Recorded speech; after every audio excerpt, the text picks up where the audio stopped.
Welcome, everybody, to another episode of the Negative Degree Podcast, where we take the phrase positive vibes only and we punch it in the face.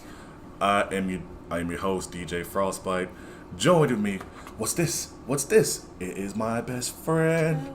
It is my friend, one of my best friends, my best female friend, Cass. Do I say hi, Cass? Hi. You can say hi to them. No, I'm so awkward. You're like, come do this thing, and I was like, how? This is one of my friends who I barely get to see. Just like Lace, barely get to see. But anytime we hang out, especially with you, we spend like 4 hours talking to each other, and then we realize, oh shit, we got other stuff to do, and we need to go home.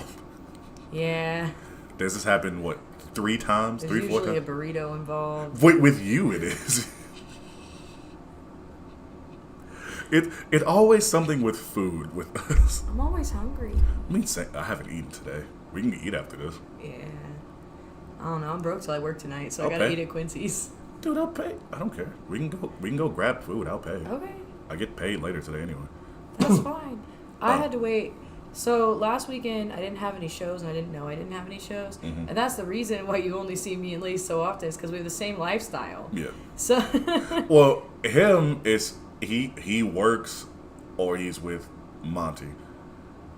You either work or you're with your son. Yeah. With It's the T. same concept. Yeah. Well, I'm not gonna say what I was about to say. Yeah, 'Cause it's gonna get weird. yes. I'm sure. But, like, share, subscribe, add, follow, all that good shit. Leave a comment. Say what's up in the chat, all that stuff. I'm on I'm on Restream. I'm streaming on YouTube, Facebook Live, Twitter, and Twitch. You already know what else to follow me on. I got 3 of them at least on the screen for you right now to go follow. Yeah, I messed up my words there. But just like with the Lace podcast I had with him on there, we just gonna be talking about random shit because, like, Cass. Oh, Sorry. this is my best friend. I'm gonna call her by the wrong fucking name though. Shut up. I was gonna say Cassie, but just like Cass, shut up. Just like Cass, we both hate the world, and we also have troubles with a lot of things, like dating. Would you like to share some experience? That's no. I'm guessing that's no. Where do I start? Wherever. I mean, my dating past. Yeah, well, you know mine. That's why Yeah. it's weird because they don't have no context. Eh. Also, we're only reading roast comments if they're good, so they need to be creative, or else no dice. Well, I could talk about the last one, which I did a whole podcast on that one, and I went off. If that didn't get me canceled, shit. So I told you about it. The last girl I was talking to, we were talking for a month, and thought things were going fine, and then a few Thursdays ago, when it was Revenge of the Goth, I was excited to see her, and then she messaged me. It was like, hey, so I've been talking to this guy, and it's been getting pretty serious, and I'm going to be drinking with him. And I'm just like, what the fuck? So then later on, she tells me that it's her boyfriend. Yeah, her on and off boyfriend, this and that, blah, blah, blah. I'm just like, fuck off. But then try to do the whole, well, we can still be friends. And I'm just like, no. Well, Honestly, if you were there, I probably would have had you kick her ass for me. Because she would do that. She would do that for me. I would do that for her, and she would do that for me. Yeah. She knows. I'll start a fight. I'll fight with my words too. Mm-hmm. That's so much easier. I don't have to try that hard. Mm-hmm. But so anytime any girl ever tells you that she just wants to be friends, this is just general knowledge that I feel like more men should have. That's her saying, I'm keeping you on the back burner, right? So don't do that. Don't do it. It's a trap. That's when you start getting phone calls because she needs help moving and shit, but you don't get nothing out of it. I'm glad I've done that once with this girl that we were kind of messing around, and I helped her move some stuff because she was moving out to here before I moved here, and I'm pretty sure she left anyway, but even before I moved to Wichita. But it wasn't like I helped her move from where I was to here. It was just like she needed help moving stuff out of her place. Right. Well, and there's the thing. Like, if you have a friendship and it's a friendship, right, and you guys have an understanding and it's clear, and then, like, if I were to call you and be like, "Hey, can you help me move a couch?" Like, there's no subtext there. Which you wouldn't do because you never call me for anything. Yeah, I don't call nobody for nothing. I'm the same. We are literally the same person in just different bodies because we talk all this shit and we always talk about how we're tired and annoyed and all this stuff. Yet we never hit up the people who literally tell us like straight up that they are there for us because we've been burned a lot. Yeah, that's called abandonment issues. Yes. I got those. Same. Team abandonment. High five. Team abandonment issues. Fuck. We need t-shirts. Really? T-shirts on the way. We got merch. We got merch. We got merch. We got merch all the way. Team abandonment issues. Matter of fact, this I'm doing this. I'll do it later. I'm changing the name of this podcast to Team Abandonment Issues. At least for a day. It's going from just random shit to Team Abandonment Issues. That's going to be the new name, the new title for this episode. But it is this weird thing. There is this like weird thing about like being a girl where like you can tell a dude no like 26 times, like 100 times, and they still got it in their head that no is a solid maybe. And at a certain point, if you're gonna continue to annoy me, I'm gonna use you. Yeah. Right? Because I have to put up with it anyway. Yeah. So like there are rules for being that kind of a shady ass bitch. If you're gonna do it, at least have said no the amount of times that it takes for you to be like, he knows. He has to know. Right? And at that point, I will exploit the shit out of you. Because you have to know what you're doing. But I really hate the girls that are like, oh, we're going to get really close to being in a relationship, and then I decide before we're actually in a relationship that, like, I'm not interested in you in that way, and that's cool. But here's this other dude, he's my dude, and I'm going to mess with him. I'm going to mess with him, but we should still be friends. And then what friends means is that the next time that I need something, I know that I can call you. Right? Or when shit goes south, you can be my rebound guy until I find somebody else. I find somebody else, and then I'm just going to fuck with your feelings. I hate that shit. That shit drives me crazy. And I've been through that a lot. And you're not about to catch me dead doing that shit. I've done that. I've done that when I was younger because I was like, oh, maybe this should work out or whatever. I did that with this girl that I had met when I first moved here, and she told me she was talking. This one Katrina. Oh, she was like, oh, I'm talking to 4 other guys. They live in different states, but because you're the closest, you have the best chance. And I'm just like, it make me being stupid, try to be like all the people you see in fucking movies where it's like, oh, I have a chance, and that blah blah blah. Maybe she'll turn things around and like see the real me. Went out on dates with this chick. That's the reason why I used to go to the Stop back then, before you got me banned. That's true. That's a story for later. That is a frozen treat for later, ladies and gentlemen. I still gotta make that. I gotta make that graphic. I gotta make that overlay. I can help you make some graphics. No, I do it on Canva. That's how I made my overlay for the podcast. Well, I'll help you make the t-shirt. Yes. That was bad one. That was shitty. There we go. We're terrible. It's 4:30. It's 4:21 in the afternoon. Yeah, normally I'd be waking up right now. But now I have office hours from 12 to 5. And I had to tell her I was leaving early. And the reason why I was running late is because I know it takes me 30 minutes to leave. Trust me, I never do that. It's only been maybe 2 or 3 times I've actually done this podcast on time, so I don't care. You get the podcast when you get it. I mean, we are pretty close to on time. Yeah, I mean, we did it at 4. It was like close to 4. It was like a couple minutes after 4, so it was like whatever. I always have the loading screen so people can come in and stuff like that. But when I originally was like, yeah, I can do that, it's before we had office hours. And then she gave me office hours because we postponed it for a week. She gave me office hours on Monday.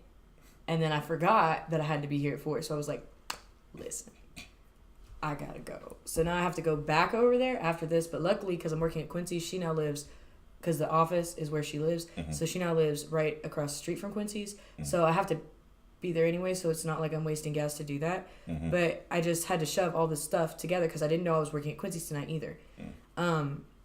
Because right now I'm working for one DJ company, and then as a personal favor to Jess, I agreed to work one show a week at this other DJ company, which I did not necessarily tell him that about.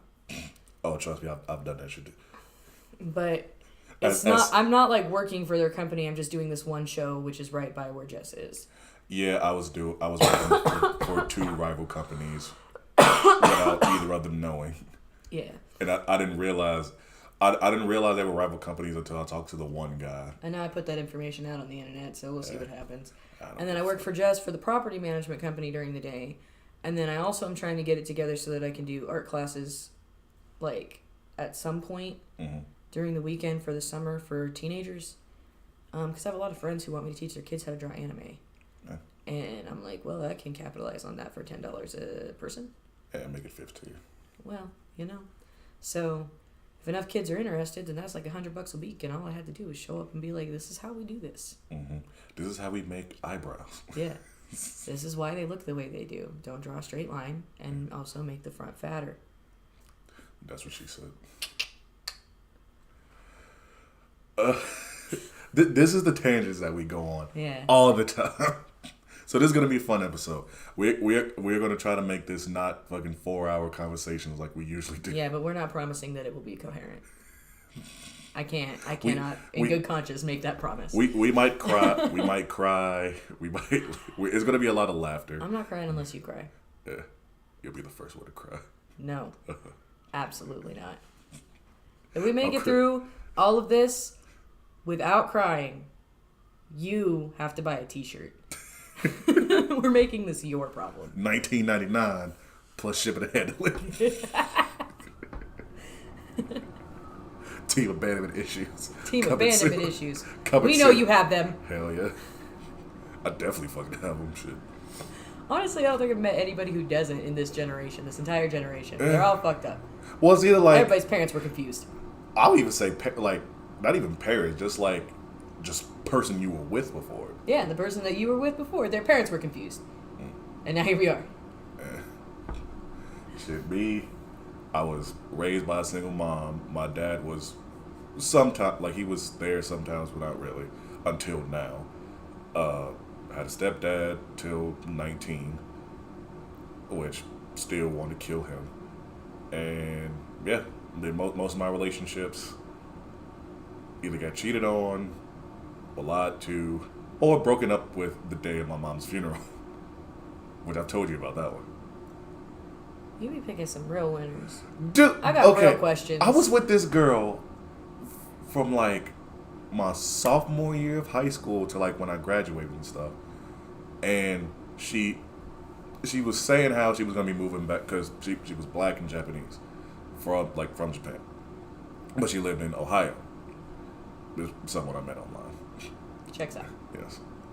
But we would Skype and we would Skype and shit all the time. Or what was it? Oovo, OOVOO. If anybody remembers that one, that shit was Skype on steroids. And just this day, she was just like, we need to break up because I might be moving out of the country. This and that, blah blah blah. Turns out she didn't, and she had with another black dude. And didn't want to leave him, and then tried to do the whole victim thing of all the other bullshit. I'm just like, you know what? I'm done. So I know that's a big part of like why I don't want to say I'm hard to date, but it's like when you had someone who like met all the standards that they met all the standards that you had, and then some, and then when that shit happens to you, it's just like, fuck. Well, hot take, but internet relationships are not real relationships. Yeah. They are to you if that is what you feel at that point in time. The problem is that without that close, like, quarters contact with that person, one, you don't really know them, right? Because everything that they can show, listen, if we were just like, if I lived in Washington and you and I were having a conversation, we were having a relationship, like, I'm only showing you what I want to show you. You don't see any of the parts I don't. So you really don't know me. Like, because there are a lot of things about every single person you will ever meet that are absolutely fucking terrible. And it's up to you to decide whether or not you can put that, like, in a box and deal with it, or if you can't. And that's a big part of dating that people have, like, forgotten. Right? It is because there is no perfect person. No. And for you to think that she met all the standards just tells me that she was showing you everything you wanted to see, but probably not very much of that was genuine. And really, the reason why you get into an online relationship, the only real reason to, like, to motivate you is because you're not getting that part of, like, your needs filled anywhere else. So it's like a quick fix. It's like an addiction. It's like easy. Right? Also, I was 16. So. Yeah. And when I was 16, I was, like, being groomed by a pedophile online because that's what it is to be a woman. Yeah. So, like, you're getting that attention from somewhere else, and that feels like she met all of your standards. But really, she probably didn't meet any of them except she was cute and Japanese, and you're a little weeby. No. Honestly, it was a lot more from that because she was, like, very intelligent. She had personality. She had fucking common sense. She was hardworking. What? Well, one, how do you know she was hardworking? Two, how do you know? And two, if this was when you were 16, how do you know she was intelligent? Oh, this was from, like, we started dating when we were, like, 15, 16. Yeah. And then we're, like, 19. Or, like, I think I was, like, almost 20 when she broke up with me. You know... Yes, I get it. Do you know when I was 20? When I was 20, I was, like, living in a trap house. And, like, I thought everybody was great. It took me another 5 years to figure life out. So all I'm saying is, she was intelligent to 19-year-old you. If you met her today, you might not feel the same. Probably. I'm just saying. Probably. We tend to put people in our past on, like, these pedestals, right? And it's because we want to remember them how we thought they were and not how they actually were. And if that's affecting your ability to date, you need to work on that because you need to remember her how she actually was, and not how she felt, right? Because it's like a whole thing, right? And that's something that I had to work through relatively recently. Well, I mean, the last year, because I'm a single mom. That happened somehow. She's single. No. Please don't hit me up. 90% of y'all, well, actually, no, 95% of y'all don't have the chance. Not Make even, it 98. Not even just to smash it because she won't even do that shit. There's, like, out of everyone who watches this podcast, it's not a lot. There's maybe one person who I would consider talking to. It's me. Oh, do you watch the podcast? Do you go back and rewatch the episodes? Sometimes I do. Sometimes I don't. I'm just curious how you fit into that schematic. Sometimes I do. Sometimes I don't because I, like, try to make sure, like, it didn't skip. Because I do it live, but then I record it too. So it's like, if it's like skipping or whatever, I'll put the recorded version over instead of, like, the live stream. Now let's talk about dudes in the DMs. Let's talk about that real quick because that's a hot button topic for me right now. Let's go. Dudes in the DMs. Fuck you. I hate you. Go away. Speak your truth. Imagine you're going about your life and some random girl that you have never met who is not attractive and you have no idea what the fuck is going on. Some random bitch shoots you a message. Okay, and it's like... Did you say not attracted or not attractive? Attractive. Oh, shit. I said what I said. Yeah. Right? So, we're both self-deprecating. Some random bitch shoots you a message and is like, oh my God, you're so beautiful. I love your energy. Your soul is amazing. And you get 9 of these a day. Just 9? 9 a day. I feel like it's not a lot. Do you get 9 a day? I get spam a lot. Yeah, this is not spam. These are real people. These are real people who just saw me on the... We have friends adjacent on Facebook, Yes. right? And so they see me on the friend request thing, and then they go and they add you. And then you, in a job like mine, you have to stop and think, is this a customer? And are they trying to follow my shows? Is this someone who wants to buy art? Is this someone who I actually know and they just have a basic-ass face? Or, like, they took a really bad profile picture? I've been starting to get that, too, where I've been getting, like, a lot of friend requests and, like, Facebook messages. Yeah. I'm just like, are you asking me to DJ? Do you need something? Right. Do I know you? And then when you think that you're, like, making a sale or this is, like, a professional connection or something, so you accept the friend request, within 15 minutes of that, Here's some random dude. Hey, what's up? Let me talk to you about some of these conversations I've had. Here's just a few of the highlights, right? I had one dude shoot me a message where he basically, like, he was like, oh my God, you're so beautiful. And I was like, listen, man, I'm going to do this as polite as possible. It literally says on my Facebook, if you're trying to slide into my DMs, don't. I'm not interested, right? It literally says right under my profile picture. If you look at my profile at all, it does. It says right here. I can look it up right now. Do not slide into my DMs. And he's like, I don't really know how to do this. And I was like, I'm going to stop you right there. You don't. Mm-hmm. And he was like, well, what do you mean? And I was like, are you trying to slide into my DMs or are you trying to purchase art? And he was like, well, I don't really slide into DMs. I sort of crash and burn. I was like, and that's what you're doing right now, because it specifically says, do not. I sent him a screenshot of it. I went and took a picture. I said, did you even look at my profile? He said, yeah, I looked all over it. Like, we're very compatible. And I was like, no, we're not. And because let me tell you why. The first thing is you are fucking illiterate because you didn't because read I specifically the told first you not part to. Of the thing. And here's the thing that gets me. Here's the thing that gets me about the DMs, right? If you actually wanted to talk to me, I am a DJ. I post where I'm at multiple times a month. You could go meet me in person and make an impression. You can do that. And at that point, we'll know whether we're compatible or not, because I will tell you. It will be very obvious. There will be no questions. You won't have to be like, I wonder if she liked me. Because if I didn't, I will tell you to go away. Because you don't have to be there, right? I'm a DJ. I can kick you out. Yeah, legit.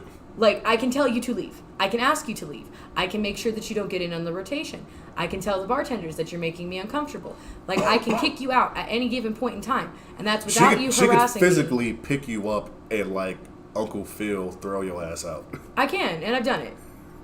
Like, make no mistake. Like, she, to me and our circle of friends, she's a cool ass person. But to anybody else, she will fuck you up if you step the wrong way. Because I don't have no time. I don't have no time for stupid. There's too many people that I see in a day. True. Right? My standards are way higher than you think they are. I don't care if I'm fat. I don't care. Hey, fat too. Listen, man. I know what I got. I ain't worried about you. I ain't worried about you at all.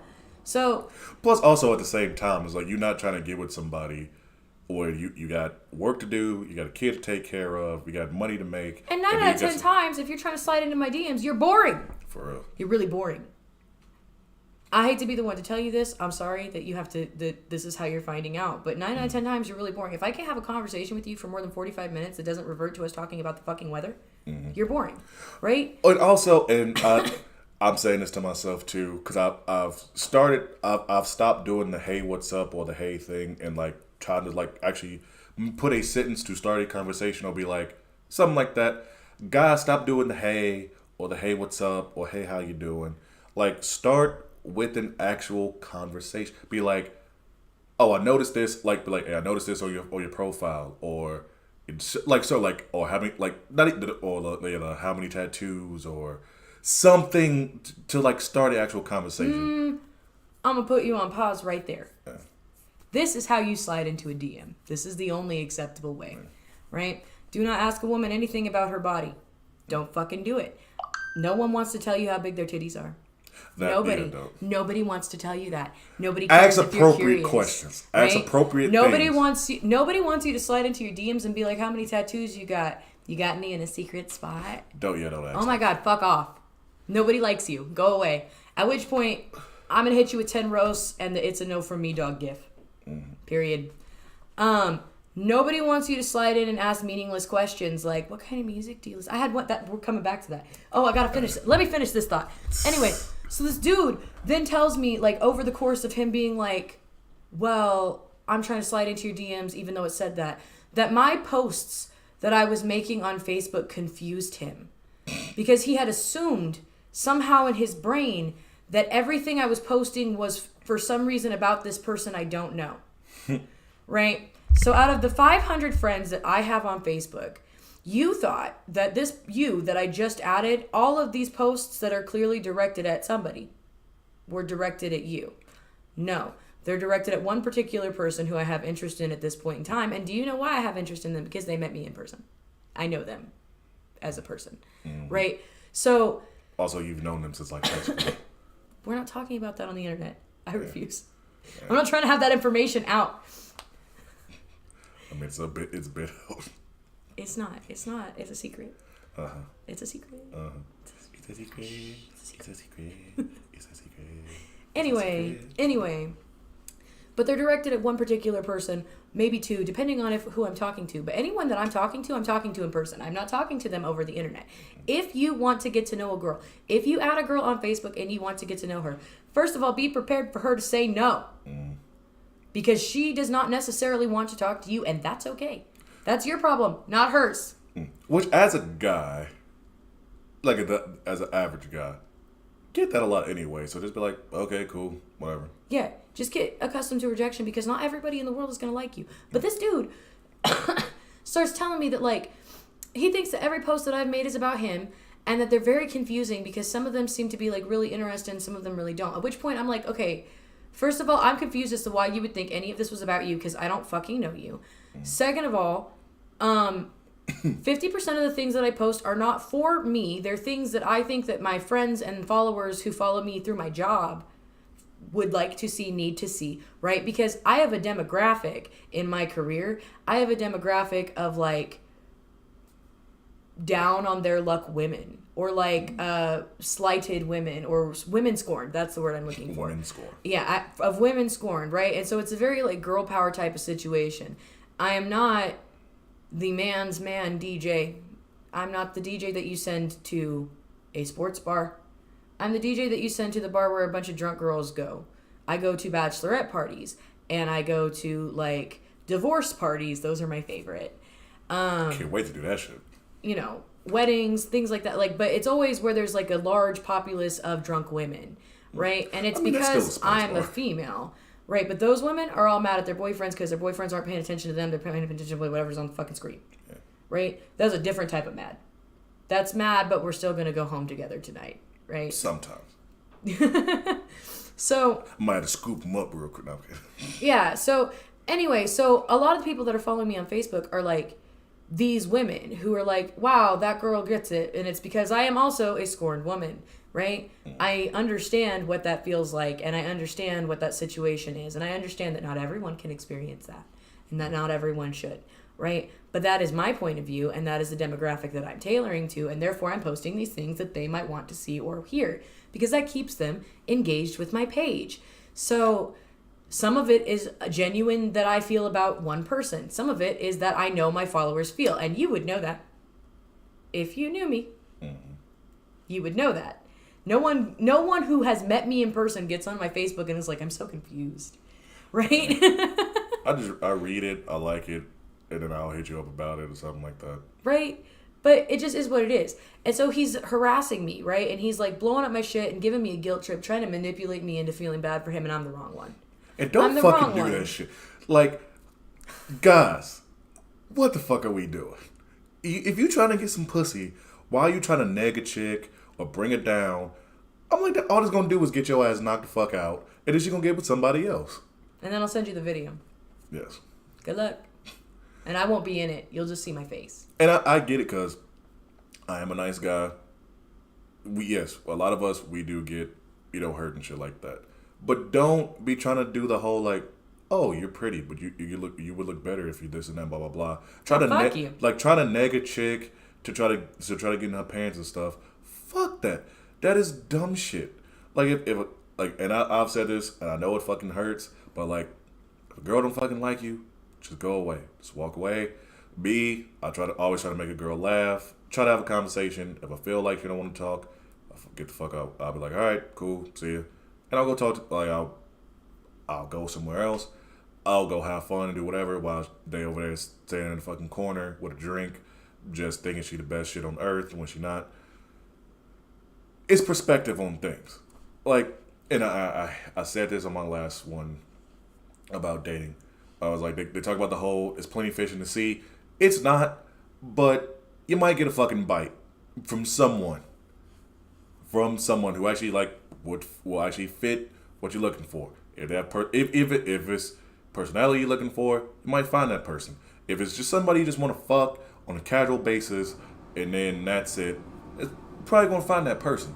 You might find a lot of girls like that, because that's kind of been the norm lately, of girls just want to hook up and then it's like, all right, cool. I don't want to put a label on this, so it might work in your favor.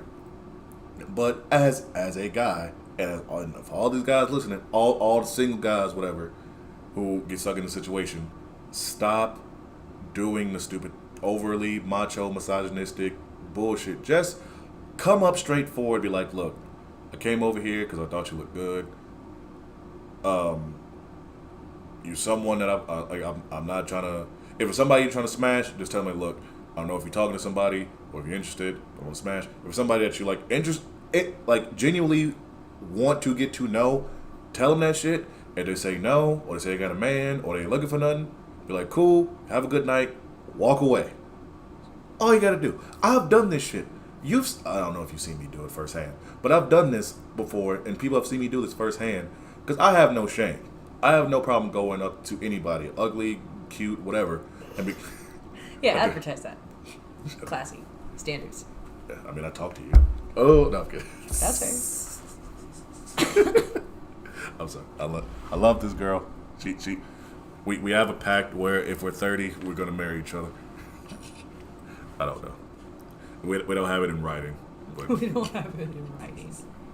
it's not legally documented. I mean, I'd be down to do it. I wouldn't care. Shit.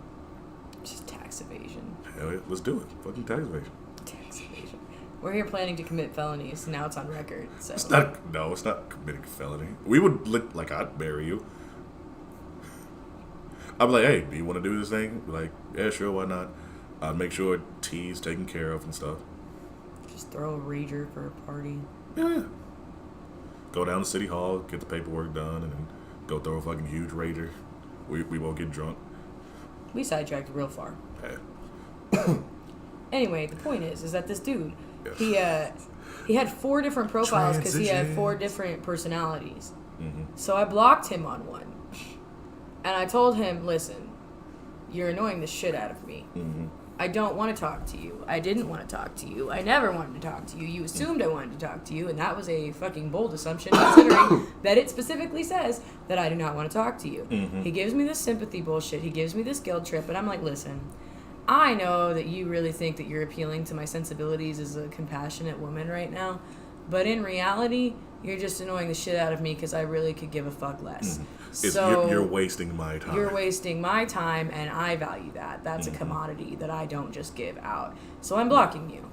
And then maybe 20 minutes later, he's on my Facebook and sending me messages from a different profile. And I'm like, cool, you have multiple profiles. I'm going to block this one too. And he's like, no, I have multiple personalities, and you would have known that if you'd have looked at my page. It's all listed there. And I was like, again, I had no interest in you whatsoever. Not even a little bit. Is that not like even kind of? It seems like a pattern because it's like. Keep going. So I didn't read your profile at any point. Why would I? I don't give a shit who you are. You shot me a message out of the blue. I told you no, and then you continued to bother me. So I'm gonna block you on this. So then he messages me again from another random profile. This one's a lady.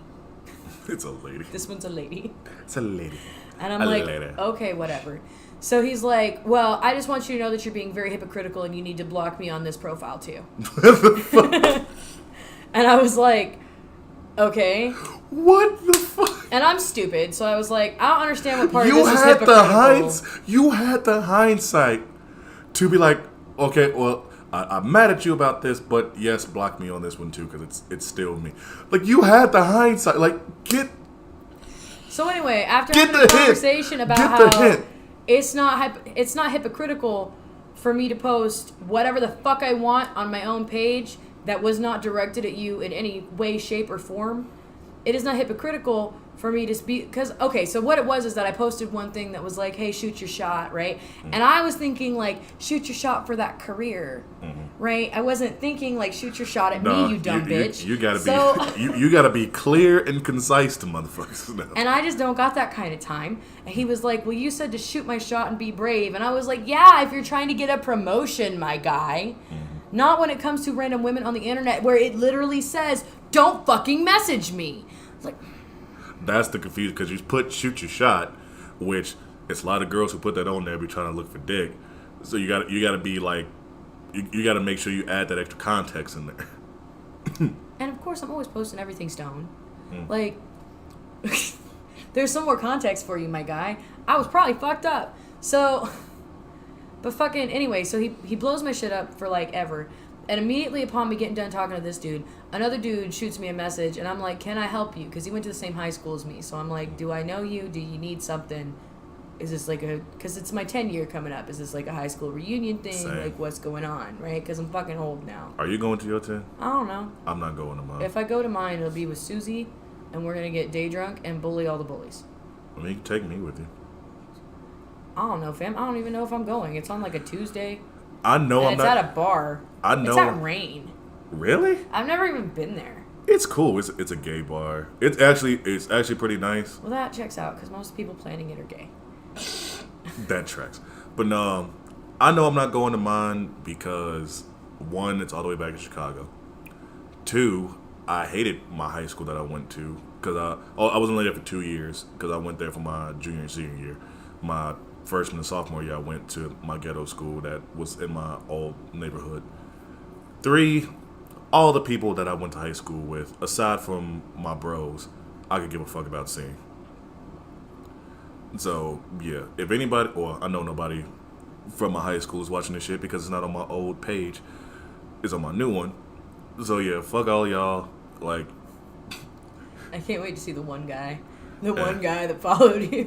It's probably gonna be fucking Chavez or some shit like that, or Jaquez, the dude who's now a female, or somebody like that. It's like the only person that I actually have from high school is my bro Norman, who he lives in Topeka now. Well, the high school reunion that I actually wanted to go to was the Northeast one. I ain't heard shit about that. So this is the one for South High, and I only went there for my senior year. But I went to middle school with all those people, so they all still know me. So it's like, I got the message, but they're throwing it at Rain, and I don't know what's going on with that. But I know there's going to be food, and I don't really want to eat the food because I'm a vegetarian most of the time. So You're a part-time vegetarian. Well, I'm a freegan. If it's free, I eat it. But this ain't free. You got to pay for it. You got to pay for admission so that you can eat the food. That is not a freegan. A freegan is someone who goes dumpster diving for food. That is not. Yes, it is. Those are not the same. Yes, it is. Those are not the same. Two different communities, I think. There's a term in two different communities. Whatever.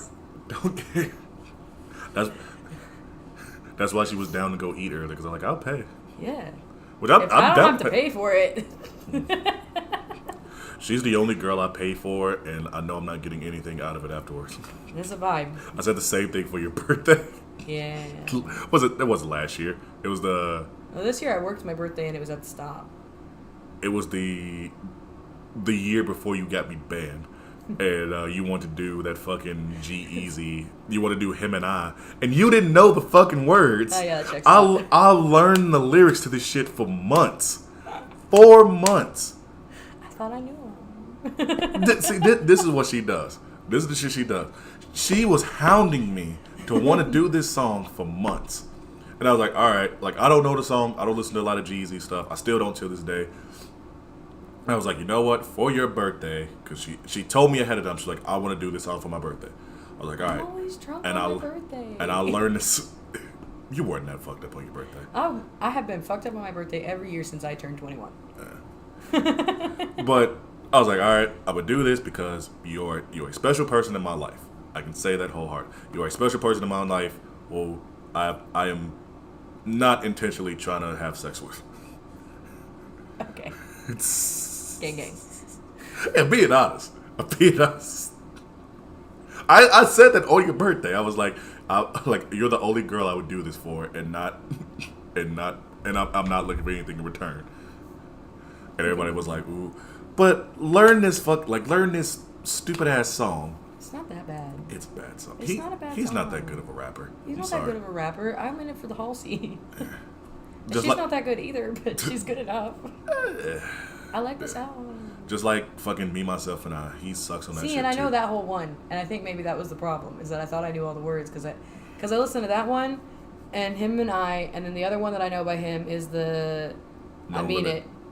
Yeah. Oh, if you know, I mean it. If That's I the ever best. say I fuck your bitch, just know I mean it. That song. No Limit. I can't fucking stand that song. That song with him and Cardi B, and then I they don't did think I know that one. If I hit it one time, I'm a piper. If I hit it two times, I'm a or some shit like that. It's him, Cardi B, and then they did like a remix where it's like them two. I think no, Nicki's not in it. It's Juicy J, ASAP, Rocky, somebody else. I think French Montana's in it too. It if you go to like certain clubs, like they probably still play it. I'll play it for you later because I know I have it on my on one of my flash drives. My like 4 or 5 fucking. Why do you have it if you hate it? Because I play it in clubs. I hate it personally, but it's a song that rings off in the club. Well, Just like WAP. I hate WAP like hell. JoJo unironically listens to WAP. She knows all the fucking words. I hate it, dude. I don't know the words to it. I fucking hate that song. Oh no, she unironically knows the wobble. I hate WAP. Oh, WAP's that song that everyone keeps trying to... Because I do all that white girl rapping. Yeah. So they keep trying to sign me up for it because they just assume that I know it. But really, I only listen to, like, very particular songs enough to learn them. Mm-hmm. So I know, like, maybe 40% of the lyrics. Plus the fact that that song is just nothing but just trash.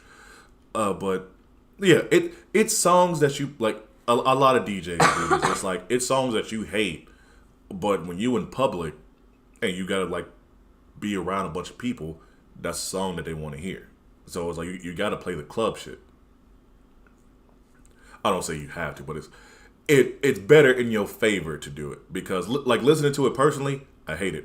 In the club, it's not as bad. Like I feel that with a lot of music. It's like when you hear it in the club, it fits there. Hearing it on the radio, it's like, what the fuck is this? Well, this may surprise you, but I spend exactly 0 amount of time in clubs. Yeah. Well, bars too. Well, yeah. Well, at the bars, it's different because at bars, you can always do the throwback jams. Yeah. And I like those because I prefer that type of music. Same. So I am definitely like a 90s and 2000s like DJ when I go out to places. That's why you'll love Bourbon Street because I've been there. I used to work that show. I'll be there tonight. Well, I'll be at Quincy's. I'll probably see you afterwards. We'll go get a burrito afterwards too. No, I don't know. I'm sure that Jess will be really drunk. She's really mad earlier. Honestly, I would love to hang out with you, but I'm going to a house party where I'm DJing like 2 blocks. I'm DJing an hour upstairs and an hour down in their basement, and then 4 o'clock the party ends because Final Friday got canceled today. So the homie Ruckus, he's having a house party. It's $5 to get in. If he don't know you, your ass ain't getting in. Why did Final Friday get canceled? I don't know. I think ticket sales or something like that. It wasn't. There's no ticket sales for Final Friday. I don't. I guess like I guess the attendance. It wasn't a lot of or something. I don't know. I can't remember. Was it Final Friday got canceled at one location or it got canceled in general? I think just that one location. Okay. In general, no. The one for today got canceled because I guess it was something. I saw it on Facebook earlier. I could probably look at it. Was that Shay Donner? Yes, and somebody else. Yeah, because they were doing it at the Wave, and they didn't sell enough tickets, and she was real upset. Mm-hmm. And what it was is that they didn't advertise it to the right group of people, because all the people that want to go to Shay's shows are the people that are on her Facebook that are all part of the Fire Spinner, and I didn't hear nothing about this show. Well, it's that, and it's basically all of the EDM scene. So they should have been on like the EDM Facebook groups and like all that stuff. Yeah. Was it Phlox? Yeah, Phlox is where Naaman works. Yeah, because I think because Phlox was a part of it too. Yeah. So I don't know what the fuck is up with that shit. Because I was down to go. I was like, if I didn't have to work, I would have been down to go. Because I don't know when it starts. I'm kind of out of the loop, but I'm trying to put these pieces together now that you said that because Naaman has worked for Phlox and done fire spinning. Shout out to Naaman, you the homie. Yeah. Yeah. Sorry, I don't have thought process. But anyway, so he's been working there and he's cool. Yes. But Naaman, you are cool. You know you can always hit one of us up. Stop being on your petty bullshit right now. He's on petty bullshit? I don't know. I haven't talked to him in a while. I haven't talked to him since XY. Well, I haven't talked to him in a while because his ex-wife is my best friend. So I've tried talking to him. I'm trying to stay out of that. Yeah, I know. I've tried talking to him, and then that Thursday when I talked to him, he was like, I'm working. I was like, all right. And then... Like, I love him. I have love for him, but Dude's cool as fuck. I don't have the spoons to be keeping up with that right now. I mean, I try to get them to come hang out and stuff, just to kick it, so we can hang out. I try to get to know them more, get the situation and stuff like that. I don't know. Maybe I'm just the wrong person to try to talk to. He probably got his other like people he talks to. No, I don't know what's going on. I don't know because I only hear stuff through the grapevine because I haven't talked to him in a little while. But name and reach out to us. Yeah, let me know. Yeah, all right. Yeah. Black guys got to stick together, gay or straight or whatever. He's non-binary. Well, there you go. But he's got good stuff going right now. Whatever. He has like an event or something going on that he's excited about that he just posted about. Oh yeah. I think he's just been busy. But anyway, so Phlox has been doing it, and they do it at the old Chicago and the Warren downtown. They do it in that like central area, and they've done that like every year for like the last 3 or 4 years. So, or maybe I have my timeline wrong, but they've done that for a while, and I had heard that like because Shay had posted something about how her show got canceled because nobody bought tickets for it, and my immediate thought was I didn't even hear about it. So where were we advertising it? Well, they had it on Facebook because I've seen it, but I'm a part of that scene, and I'm not really an EDM DJ. I'm open format, so I can play whatever. But I'm a part of that scene because of Shay and her boyfriend and Rosie and Ruckus and all those guys, because I hang out, like, I don't hang out with them, but we all DJ and stuff. I do, like, I don't mind hanging out with Ruckus and Shay or Will or Rosie, nothing like that, because they are cool fucking people. I don't, like, I'd hang out with them regardless, even if they, like, if we weren't DJs and nothing like that. Oh yeah, Shay's really cool. Yeah. I don't know. Shay, I've been trying to get you to come on fucking Wednesdays. Come out on Wednesdays. Talk to Will about it, because even Will will tell you it's fun. Even if it's just practice for a show. Just come out. You know, we got Recovery Sunday coming up this Sunday. Come out. You will get, like, tell Nathan to babysit for like an hour or two. And yeah, we all can both come out. Either or. Like, just come. Shay, come on, Shay. Eloquent. Come out. Yeah. Sorry, I had to get that. Cool. I had to get that out. Because I like Shay. But, like, the last time I talked to her, because I sent her the flyer, she was like, oh, I'm not really a club DJ. And I was like, but you play in clubs. Like, I've seen you play in clubs. Like, it's not a thing of, like, I'm not trying to, how can I put it? I'm just trying to get her to come out and have fun. And it could just be her, like, practicing for a show. It could just be like, hey, I made this song. I want to see how it sounds. Or even just coming to hang out. Like, she doesn't even gotta, like, come play. Just come hang out. I don't know if she drinks, but come have a drink, or if not, just have a water and just be like, support us, because we all in this together. Like, this has nothing to do with like a status thing and nothing like that. It's just DJs having fun, and I say this with any DJ. I get a lot of DJs, whether it's what we do or karaoke hosts and stuff. We're all busy. You know, from people who like... We also all work at the same time. That too, yeah. Which is why I don't give a lot of people flack when I don't get a lot of people coming on Wednesdays.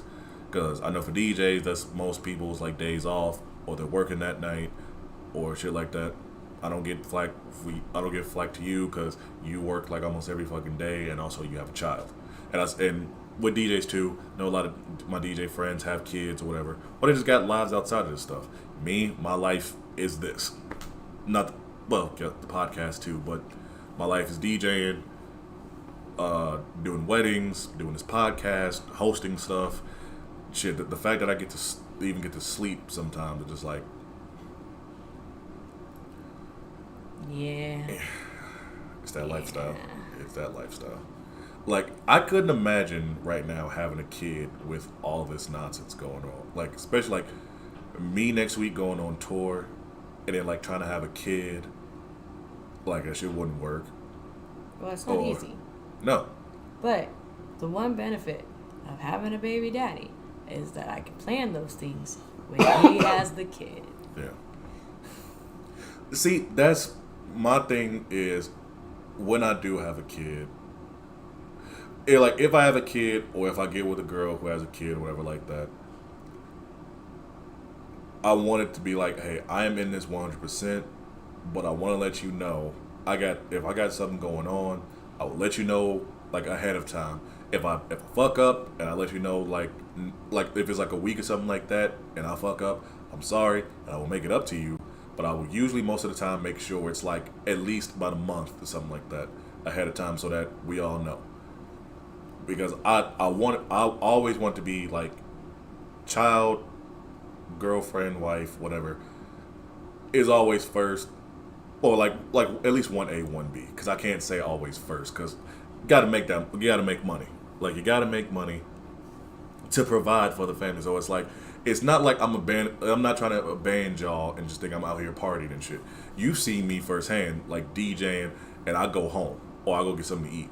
I don't just go hang out with fucking people or be trying to get groupies and shit like that. Like no, I DJ, say all right, y'all go home, pack up my shit, go get some McDonald's or burritos or IHOP or whatever, and then take my ass home.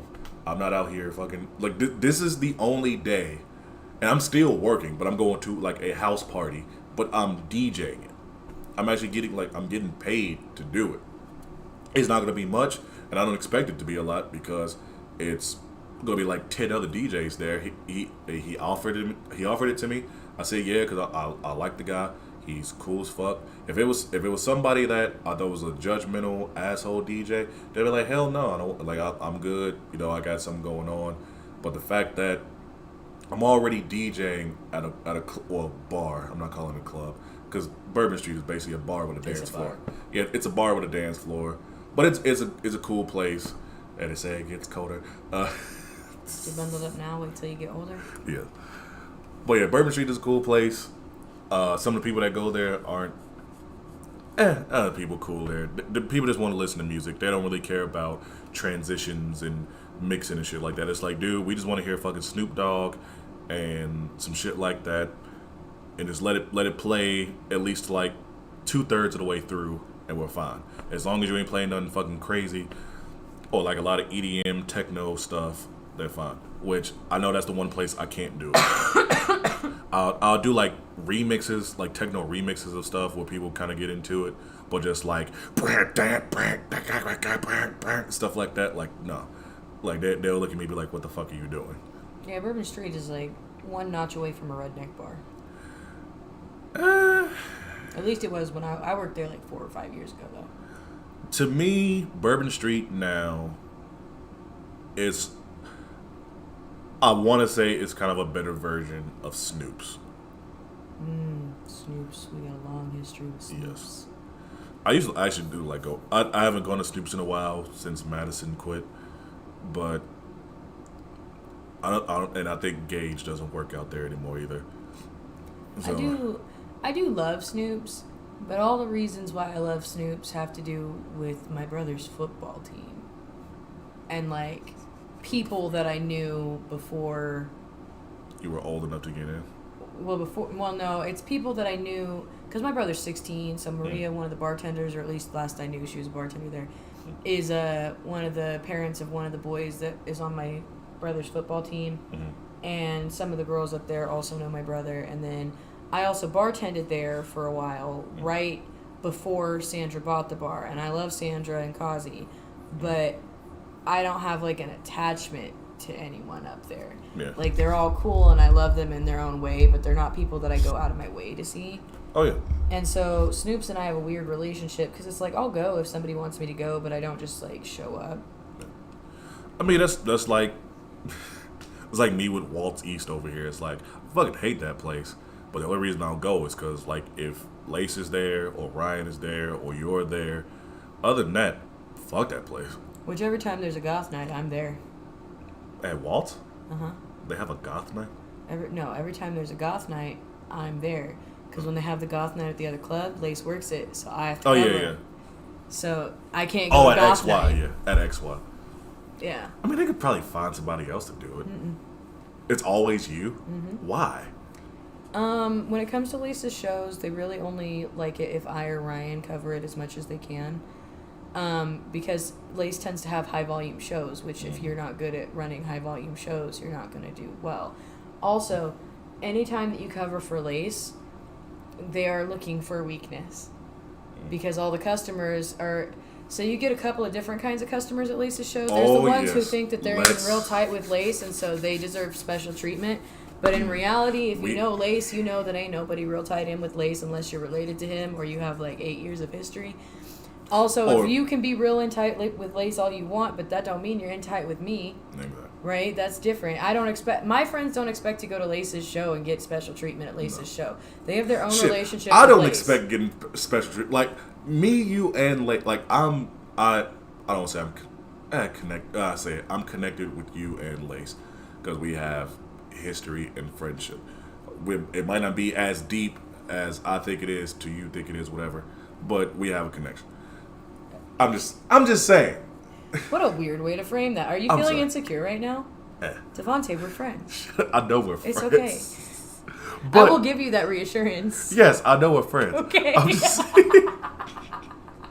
Well, you said the thing about like having an 8-year history relationship, and ours only been like 2 or 3. Well, but Lace gave me the job. Lace hired me. I was like homeless, and he hired me. Yeah. He said, "You want a job?" And I said, "Yeah, I need one really bad." And I had really bad stage fright. Lace literally changed my life. Man, like the fact that like me and Lace became friends because of fucking Afshaw and Alicia, which is weird. Theo. Whatever. It's Theo. I'm talking past tense. I know, and I do that too, but you don't want a dead name, Theo. I'm gonna cancel myself right now, and in front of one of my favorite friends. I'm gonna dead name, and I don't give a fuck. I've said this with my friend Sarah when it came to Ellen Page, which was named now Elliot or some shit like that. I don't care. I still say Bruce Jenner. I still say Ellen Page. And there's one person who, yes, you know, and I could kind of give 2 shits about right now because of what they did. I'm still gonna call you by your name. I will respect you enough to in person sometimes make sure to say your actual name, which is what, Zeo? Zeo, which sounds like a fucking Power Rangers series, and it is Power Rangers Zeo. It's actually a traditional Hispanic name. Whatever. As of right now, I'm gonna say whatever the fuck I want to say. That's the point of me making this podcast. That's the point of my life. Is I respect you for what you want to do and everything like that, but I'm still gonna call you by the name that I've known you since I've known you. But I will then respect you by also saying whatever you want to be called at certain points. Well, to be fair, you also called me Casey. That was by accident. You know that was by accident. It still drives me crazy. That's my hot button. I hate that. I'm sorry. It's okay. I forgive you. I was trying to say Cassie, and for some reason I said Casey, and I'm sorry. And that happens to me so much. Because it's a slip of the tongue. And that's why I go by Cass. Because then there's not as much of that. Yeah. And also my favorite is your name Cassandra or Cassandra? Well, I'm from the Midwest, not England. So it's Cassandra. Mm-hmm. Right? And then you have to explain that 4 more times. Right? Yes. Also, if you call me Cassandra, I might punch you in the throat because I don't let nobody call me Cassandra. I'll call you Cassandra. You know I call you that. And I hate it. It's exactly like dead naming someone. That's why it's such a hot button for me. Like for me, I always just shorten it to D because everybody always fucks up my name. Yeah, and then you get mad at me when I say Devontae over the microphone. Now you all know my name. I'm kidding. Most of the people that are my fucking Facebook friends anyway. I don't care. No. I mean, people always fuck up my name anyway. So yes, my name is Devontae. That's my actual name. That's my government. Government. Yeah, but that's what I'm saying. Yes. But everybody always fucks it up because I get Deontay or DeAndre or Dante. I'm just like, no, that is not the fucking name. Even people like, I get it with my first and my last name all the time. And it fucking pisses me off. I'm just like, do y'all not know how to read? Especially with my last name. Like, do y'all not know how to read? I'm like, did you fucking like skip kindergarten or pre? Like, what the fuck happened? Like they teach you how like shit sounds. How the fuck do you get this? And also the fact that like I know how to write my own name. It's on a lot of things. But the fact that I always get like the DE and like capital V or like the apostrophe V or shit like, or the because of football it is DEVAN, and I fucking hate that shit too. Devante. Yeah, and it's ON, not AN. You fucking bastards. Yeah, so you get it. Yes, I get it, but I always correct people with my name. Yours is just you don't want your whole name said. You just want Kaz or Cassie, depending on the person. Right. Casey's not either one of those things. And I'm gonna punch you. My whole point here You. is that Zio wants to be called Zio. So we call them Zio. Well, Zio can lick my left nut. That's very aggressive. Yeah. Zio is my homie. She used to be mine until she did some bullshit. Oh, I know this person by Alicia. Zio is a newer thing for me. Because Zio came out as non-binary. And I didn't 6 months fucking ago. and I didn't fucking know this because I don't hang around this person. That's all right. And every time I see him, I just say Alicia because I don't even talk to them in public because I'll be like, yeah, whatever. They'll even say hi to me anymore, and I don't really give a fuck. I know I'm a little heated right now. That's okay. I'm sorry. Be heated. But I gotta stick up for my homies. So yes, Zio. Hey, yes, I know I should have did the Quincy shit. Look, it's progress. I'm sorry. We're making progress. Not really. I'm gonna go back to saying Alicia. That's on you. That's on you. When I'm not here, that's your problem. Even fucking Harley says Alicia. Harley isn't Ryan's girlfriend? Yes. Oh, I don't know about all that. But look, that's my homie. I call them Zio. That's what they've asked to be called. What the fuck Lacey want? What the fuck does Lace want? He just hit me up. Oh no. Hope it's a dick pic. No. Let me see. Oh, it's a dick pic. Congratulations on your show, bro.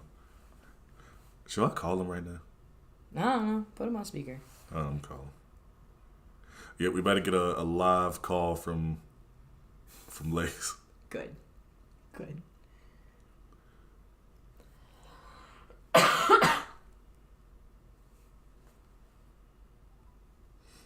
Let's see. I don't know if he's busy or what. Mm-hmm. Let's see if he answers. He might. Yeah. What up, bro? What up, bro? Not shit. Congratulations on your show, my dude. Thanks, man. You on the podcast right now? Oh, that's what's up. I got Cassie here. Hey, what up, Cass? Hey, what you doing, boo? Nothing, man. Chilling in the apartment with babe. Hey, do you know what's going on with Quincy's right now? No, what's going on? I don't know. Matt sent me a random message saying that we're going to try and have a good weekend this weekend because I need to ask all my friends to show up and something. And it seemed real sus. It's probably because they're thinking about not doing karaoke, probably because they're not making any money. Yeah. But here's the thing about that. They brought that up on themselves because after COVID happened, they waited a full 6 months to restart karaoke when people were already doing karaoke at other bars and expect people to come back to that bar. I mean, the bar makes money with the people that like sit in the bar, but they're losing money with karaoke just paying pretty much sit. Yeah, I was just wondering because the last couple times that I've worked there, we've had like a pretty decent karaoke crowd that wasn't one that I brought in, so I didn't know if something like new was happening. No, he probably just wants to put on a good show, so he just looks because Quincy's has been one of our clients for since before I started. Quincy was one of my first shows. But they fucked up though, cause like it was barely anybody coming there. Yeah, and then you waited so long to get your karaoke going again that people found a different bar to go to. So now you lost the people that because Quincy was a destination spot for karaoke. So if you bring karaoke. Hello? Sorry, my He's bad. back. Oh, you good. You would either go there or you would go to Caesars. what's up, Caesars. There was another spot that was on 13th that was right next to that Quick Trip that shut down. That used to do karaoke, but now it's a restaurant. Yeah, So they're about to be almost out of karaoke on the west side. Yeah. no, because apparently somebody is opening up a new Champs, where Waltz West used to be. Oh, whatever little place is. Yeah. On Central. Yeah. I mean, but like, if you don't know about it, you're not traveling outside of town to do karaoke unless you like know the host or like. Yeah. That's the thing about what. Well, actually, no. I think Jerry's does karaoke. Jerry's does it. No, yeah, Caesar's Palace, whatever, or Central Palace, whatever the fuck they want to call Caesar's themselves. Palace. No, they switched it again. So now it's Central Ballroom. No, it's Caesar's Ballroom. That's my Sunday show. Oh, they must have switched it again. Because what the fuck? I swear, I was doing trivia there, and it was Central Ballroom. So they must have switched it again. I don't know. Because it says fucking. Because even on the door, it still says like Central Palace or some shit on there. So I'm like, pick a fucking name and stick with it. I don't know, man. That place is weird. But anyway, Lace, I love you. He's gone. Lace? There you go. I don't know what happened with that. That was Lace, everybody. Just the lightest clap ever. Golf clap. That was golf clap. Yeah, I was about to ask him, like, what show was he talking about? But no. What was about to talk about? We mostly just talked about a lot of stuff on here. Well, so far we've just talked about shenanigans. Yeah, I mean, our life is just shenanigans. That's true. That's true. We're just Ferris Bueller, nothing but shenanigans. I thrive in chaos. We're fucking Ferris Bueller mixed with Loki. I just want to be an alligator so bad. I don't. I just want to be an alligator so bad. So let me be a wolf. No. Yes. I'm trying to be an alligator. Let me be a wolf. When I don't want to deal with people, I'm trying to elephant. submerge my entire body. I'm going to hide. Stick my nose out so you can't see me. Let me be an elephant so I can just stomp motherfuckers out. Just terrorize an entire town. I just feel like it'd be terribly inconvenient to be that large all the time. That has to be terribly inconvenient. I mean, as someone who was already incredibly large and tall anyway. You gotta duck through doors. Mm-hmm. And you gotta. I have to do that anyway. That's what I'm saying, though. You're just trying to walk through the forest and have a nice little trail, and then all of a sudden you're knocking trees over. Hell yeah. Let's And do that it. just sounds like it would hurt because of your height, and then it would scratch, and you'd just be like, ow, this fucking hurts. This is annoying. It just seems like it'd be really annoying. Yeah. You have to, like, put mud on you to keep from getting a sunburn because you can still sunburn as a fucking elephant. Oh, yeah. Yeah. Yeah, because I don't want to be a whale, even though they have, like, a 16-foot dick. And your hands are also your nose. Imagine if every time you pick something up, you could smell it. That sounds awful. Yeah. Oh, and you got really big ears, so you hear everything. And if you have anxiety problems, that would drive you crazy. They have great memories, though. Yeah, but so do I, man. So, my short term, not as great. Long term, pretty decent. I don't know. I would love to be a wolf. Just like not a coyote because they're just scary fucks. I like coyotes. Yeah. Like coyotes are just, they're like too scary, and I'm not to me, but it's like they get scared off easily. Wolves, like, they will fuck you up. Oh, scaredy, not Yeah, scaredy. scaredy. Yes. Okay. I don't know. Wolves are cool. I like wolves. Wolves are a cool animal, but their social dynamics are so toxic. I mean, it's the alpha male thing, which the whole thing about the alpha male shit, it's been disproven anyway. Well, no, but it's like the way that they stack everything. So this is when this person eats, and if there's not enough food, then that's the one that's going to starve first. And you have to rely on the pack to be able to survive, as opposed to you can't really do anything independently. And I value my independence. I think I'd make a good cat. Why does everybody want to be a cat? I don't want to be a cat. I'd just be a good one. Yeah. One, because if I start a fight with you, I'm also small and fluffy, so, like, you won't be that mad. Nah, just kick you out the house. Two, because I can just go roam the streets like the creature of the night that I am. Pause. 3. Pause on that one.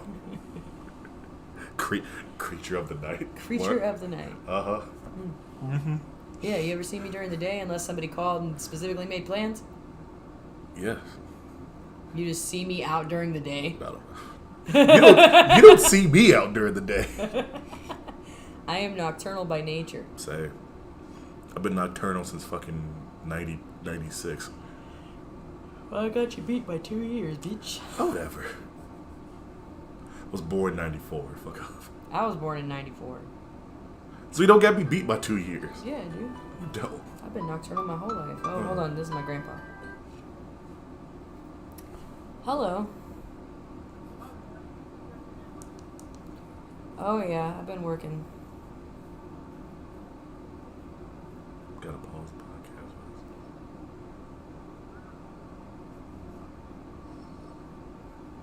Leave a comment. Oh, okay. Make sure you guys leave a comment. Share. Okay, well, I'll probably have to do that tomorrow because it turns out that I had to go in for the office hours today, and then I had to show up and do this podcast that I said I would do. And then I thought that I'd be off for the night, but actually I work at Quincy's tonight. So, and then I work at Quincy's tomorrow. So I'm going to have to get up and do some of the moving stuff tomorrow during the day. Yeah. No, because I didn't know what I was doing because I got monkey wrenches thrown into everything. So I have help lined up for Thursday. But, yeah, so what I'm probably going to have to do is move all the small stuff out and into the place that I can just carry on my own and then do the furniture on Thursday.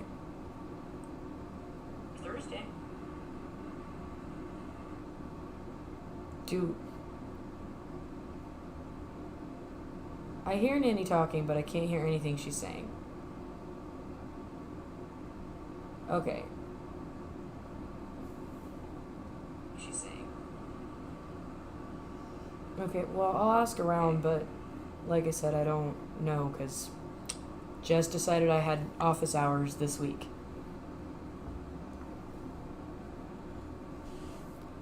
Yes, I know I need to work. No, because I had to figure out what I was doing with everything else first, because trying to coordinate things with him makes no sense.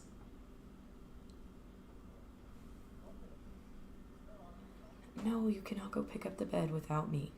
No, he will not let you do that.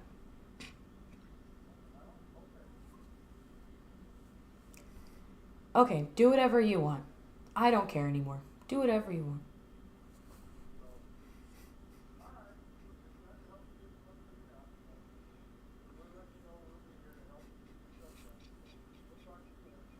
Okay, love you. Bye. It's just like that. It's just like that. It went 0 to 1,000 for her real quick. Just, I don't care. I don't. Do what you want. Because listen, my grandma is in the background this whole fucking time. She's in the background while I'm trying to talk to my grandpa, and he's just trying to ask me questions, and I'm trying to answer his questions, but she's listening to the conversation, and she's talking in the background, and she's like, well, we can just go get the bed from Tanner's. But Tanner's my baby daddy, by the way. So she wants to roll up to my baby daddy's house because she has to control everything. She wants to roll up to my baby daddy's house to get this bed frame for Tristan and this giant beanbag chair for me for my couch, right? Literally, it will take 30 minutes to do it at any given point, but you have to respect Tanner's time, and it does not make sense for me to make plans while he has my son and they're off doing whatever their plans are to go do this without, like, actually planning it with him, to just drop in and do something, right? Mm-hmm. And I do have the keys to his house. I could go in and just grab it, but that's rude as fuck, right? So she wants to she's like, well, we can just show up and go get it because it's convenient for me to do it right now. And I'm like, I don't care if it's convenient. Literally, no one asked you if it was convenient for you. Mm-hmm. This isn't about you. You don't even have to be the one to go get it with me. Like, literally, this has nothing to do with you. I can call my little brother, who also has a truck, and be like, hey, neither of these things are heavy. Can you go with me for 30 minutes to go do this when it's convenient for Tanner? The only reason why I haven't rescheduled with Tanner, because we were supposed to do this last weekend, is because I didn't know what this fucking weekend looked like. And it didn't make any sense to try and commit to something that I didn't know if I'd be able to make it there or not. That's disrespectful. We have to be able to co-parent. So she's like, well, I bet if I asked him, he would let me. I bet he won't. I bet he won't. I bet you'll call and be like, hey, can I just disrupt your entire fucking life? And he'll be like, no, I'm in El Dorado. I guarantee. $5 fucking. That's why I said, do whatever you want. You do you, because you're wrong. So instead of me sitting here and arguing with you and telling you that you're wrong, do what you want, see how it works out. Yeah. That's just our lives. It's just telling people, hey, this is what you should do, but don't listen to me. Do what you want. Then 6 months later, we're like, yeah, we knew that was going to happen. Every time. Like, I'm getting to the point where I think I'm psychic, or maybe I'm just that good of a person to just read people, because they're like, yeah, you keep doing this is going to happen, and it's going to fuck you over. And then they're like, oh, no, it's not. And then months go by, and literally everything I said, plus other stuff that I already knew that was going to happen, happens. Just like a certain person that I know, who I'm not going to say their name on this podcast, but she is a huge fan of K-pop. Mm. You know who you are. I'm not putting you on blast, but you know that I've told you shit, and it's happened, and now shit is finally going good for you. Congratulations, whoever you are. I'm happy for you. You know this person. Oh, who is it? You know this person because I'm pretty sure y'all have each other on Facebook. I've seen. That don't mean I know her.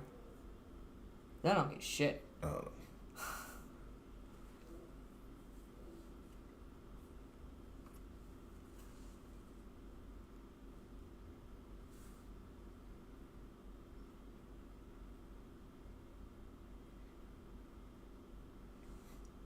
No, I have no idea who this is. Well, that person.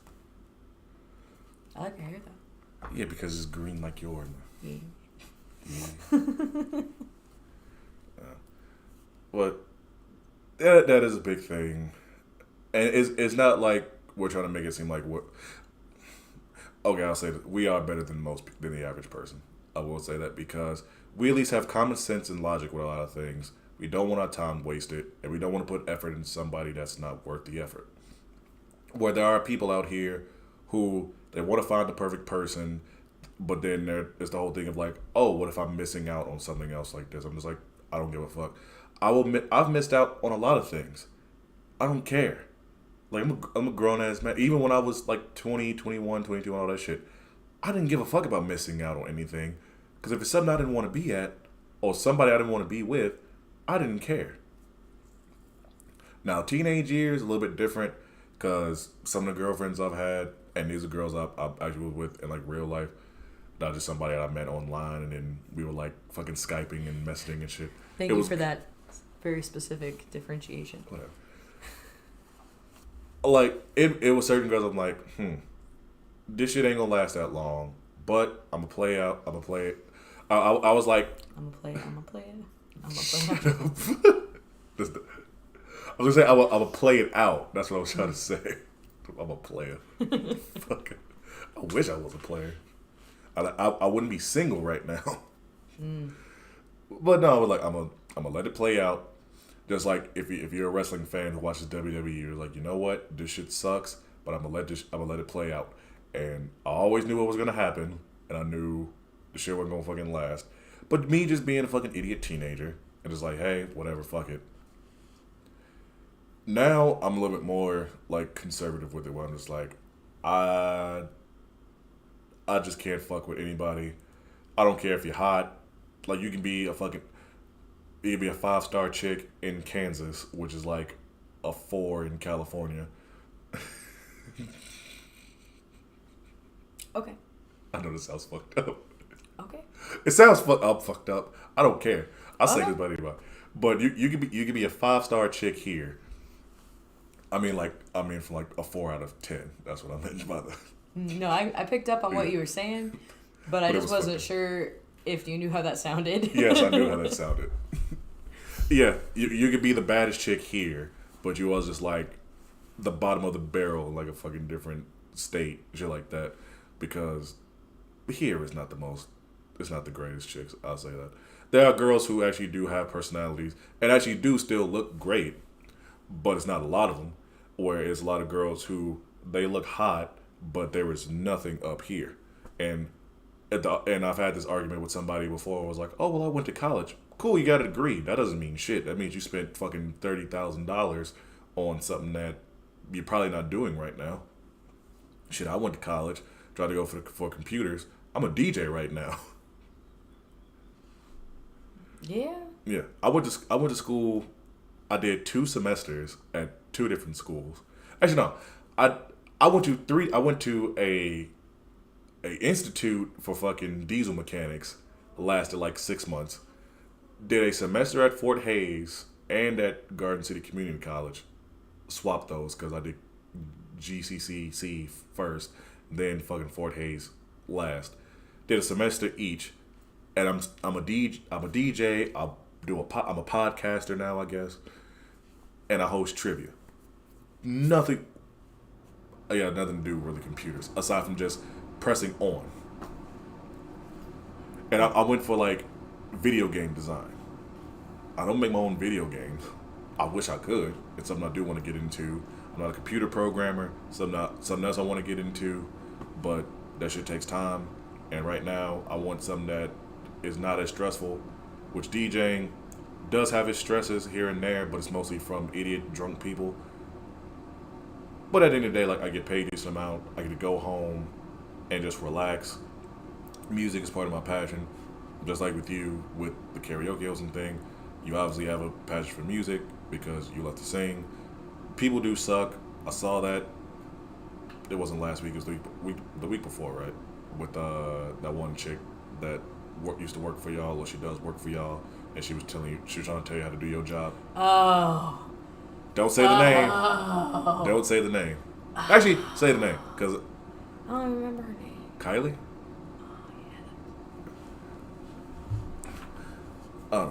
That's something else too.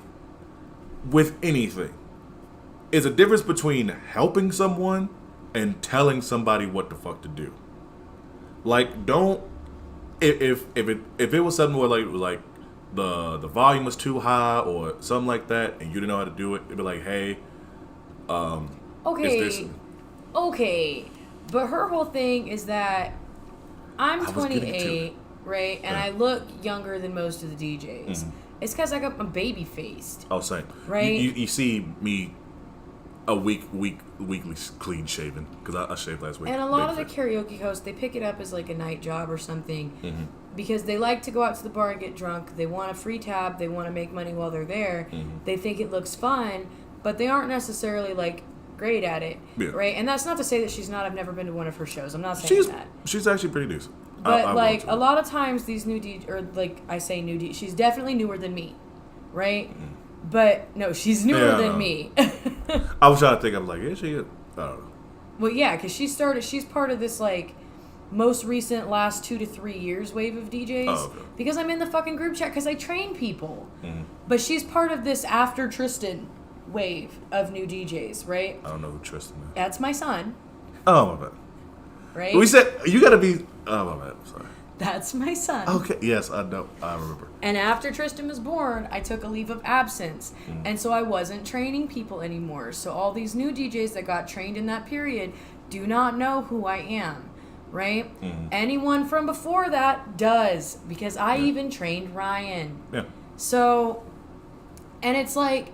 I don't have like the position as trainer, but they use me to do training so often that generally like they give them a way to contact me if they have questions in case you can't get a hold of Lace or you can't get a hold of Ryan or you can't get a hold of Matt, so that you have someone else who knows what they're doing. And even when I wasn't actively working, I was still in this group chat with all these new people so that I could answer questions, and now I mute it because I'm tired of it. Why doesn't Felicia do training? Huh? Why doesn't Felicia do training? I don't want to talk about that on a podcast. Hey Felicia, we love you. Listen, it's not my business anyway. It's work. It's Matt's business. I said we both love you. I love Felicia. I do. I love Felicia, and I don't know if necessarily what I was told is even true. That's why I don't want to put it out there. So, like, because that at that point that's just spreading rumors. You know, I'm not about that life. Rumor in any window. But there is a rumor. Just in case you're wondering, there is a rumor. She doesn't watch this, probably. Well, if she does, now she knows that she can call me and ask. and I will tell you. Yes.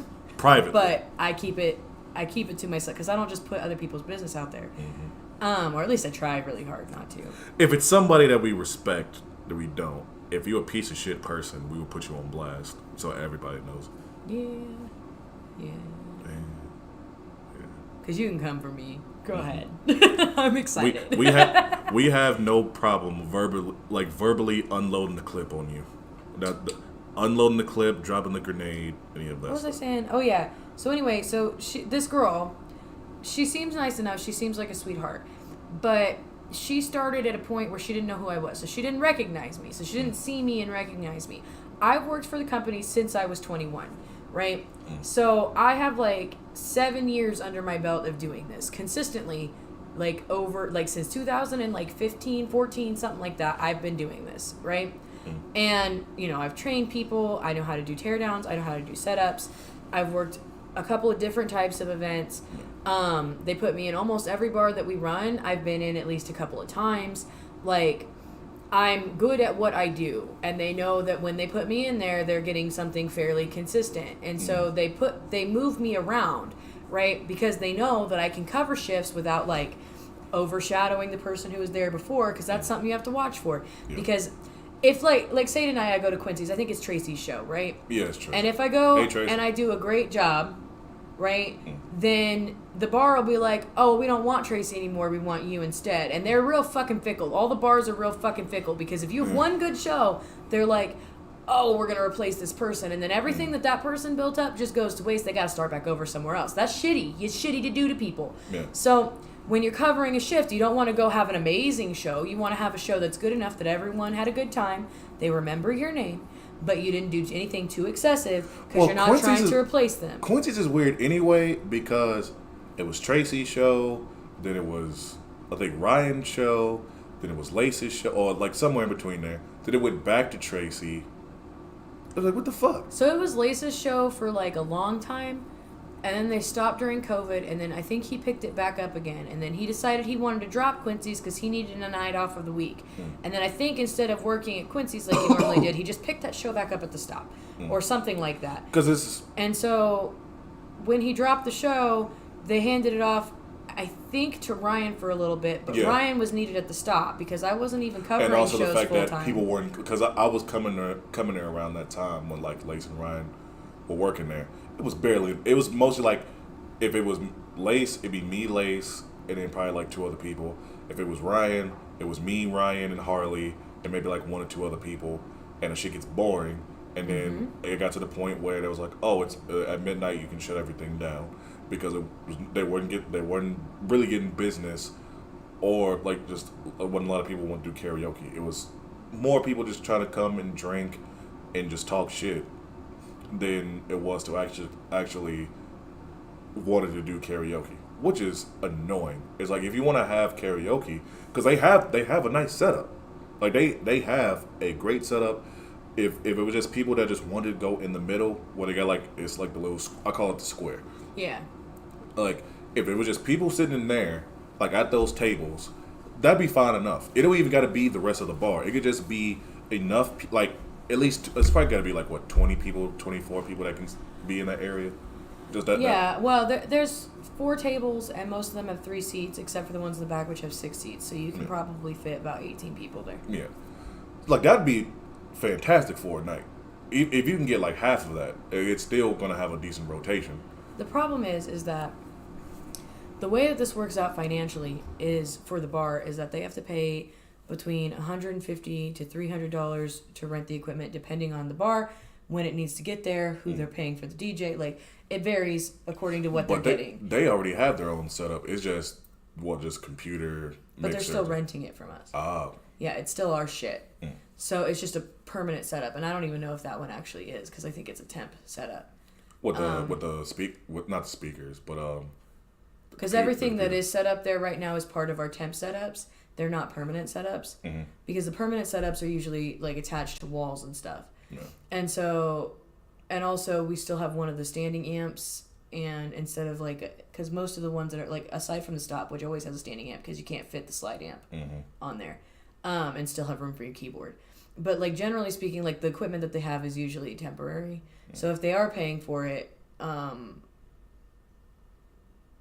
weird. It's not like Champs where it's just like... Yeah, where it's built in. Or Snoop's is built in that corner. That's where it always is. Yeah. And if I go in on a day they don't have karaoke, it's still there. I don't know if Quincy's is like that, but the stuff that they have suggests that it's not, is all I'm saying. I think so, because I've never seen Lace or Ryan take any of that stuff home.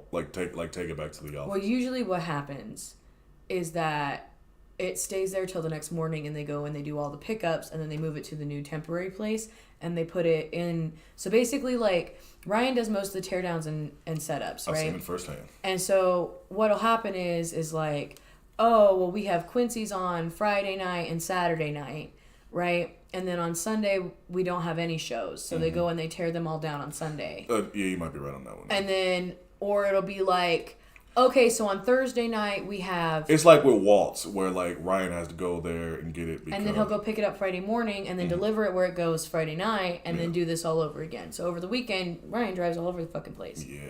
So that's part and then has to do his own show that day too. And that's part of that job. I feel bad I can't see him today. Do what? I can't see Ryan today. I haven't seen him in over like 2-3 months. I've seen Harley twice. I haven't seen him in a while. I see him at least once a week. I don't get to... I used to see I didn't see him this week, but that's because I stayed in. Oh, no, so Fridays I would go out to Moxie's. It's out in Newton. And, you know, we'd hug, talk about shit that's going on in the week. You know, if Harley was there, you know, fist bump. I think, now she hugs me. Because at first she used to just do fist bump. But I think she's now comfortable around me. We'd always talk about what's going on. You know, the fact that she'd been working a lot more lately. Ask her about work and all this stuff. You know, Ryan would always tell me about, you know, what's been going on. And just have fun. Like, I'd have a couple drinks, have some food, try to persuade Ryan to have a shot. Because I know Harley won't do it. I'm not trying to corrupt Harley. Because Harley, well, she's not on here. I don't have Harley on my Facebook. But Harley is an innocent being. In my eyes. I'm not gonna corrupt. I said in my eyes. I know she done some shit.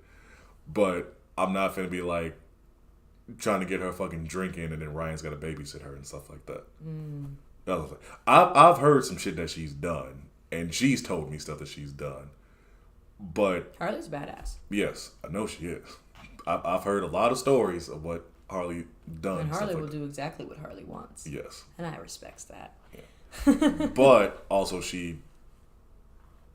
I know with like, because Ryan's my boy. Not my boy. He's my bro. I'm not gonna say my boy. He's my bro. I'm not gonna have him having to babysit his girl because I got her drunk. Sometimes it's fun. No, I'm not doing that to him. I'm not doing that to him. I'm not doing that to him. That's hilarious. I will. You can. I'm not gonna do it because I don't want the repercussions. I'll do it, and I'll make eye contact the whole time. Ryan, if you watching this, you see who's the better friend. It's me. I got him laid. I got him laid a bunch of times. But not getting his girlfriend drunk. I got him laid by getting his girlfriend drunk. What's up? Anyway. Also, I'm a better friend. Also, I'm a better friend because when he's at Moxie's, I always make sure that people tip him, and he at least goes home with. I think the last time he left home with like almost $200. Fuck yeah, that shit's dope. Because with Ryan, I know he wants to take care of the bar, which is no problem. Because I do the same thing when I'm there. I'm there Thursday nights for trivia because now I'm their new trivia host. And I always like make sure you take care of the bar. I actually stole your thing from Saturday where he's like, tip your bartenders, tip your bartenders, tip your bartenders. But I had to like, what was the last thing I just said? I'm like, tip your bartenders. I was like, exactly. So go do it.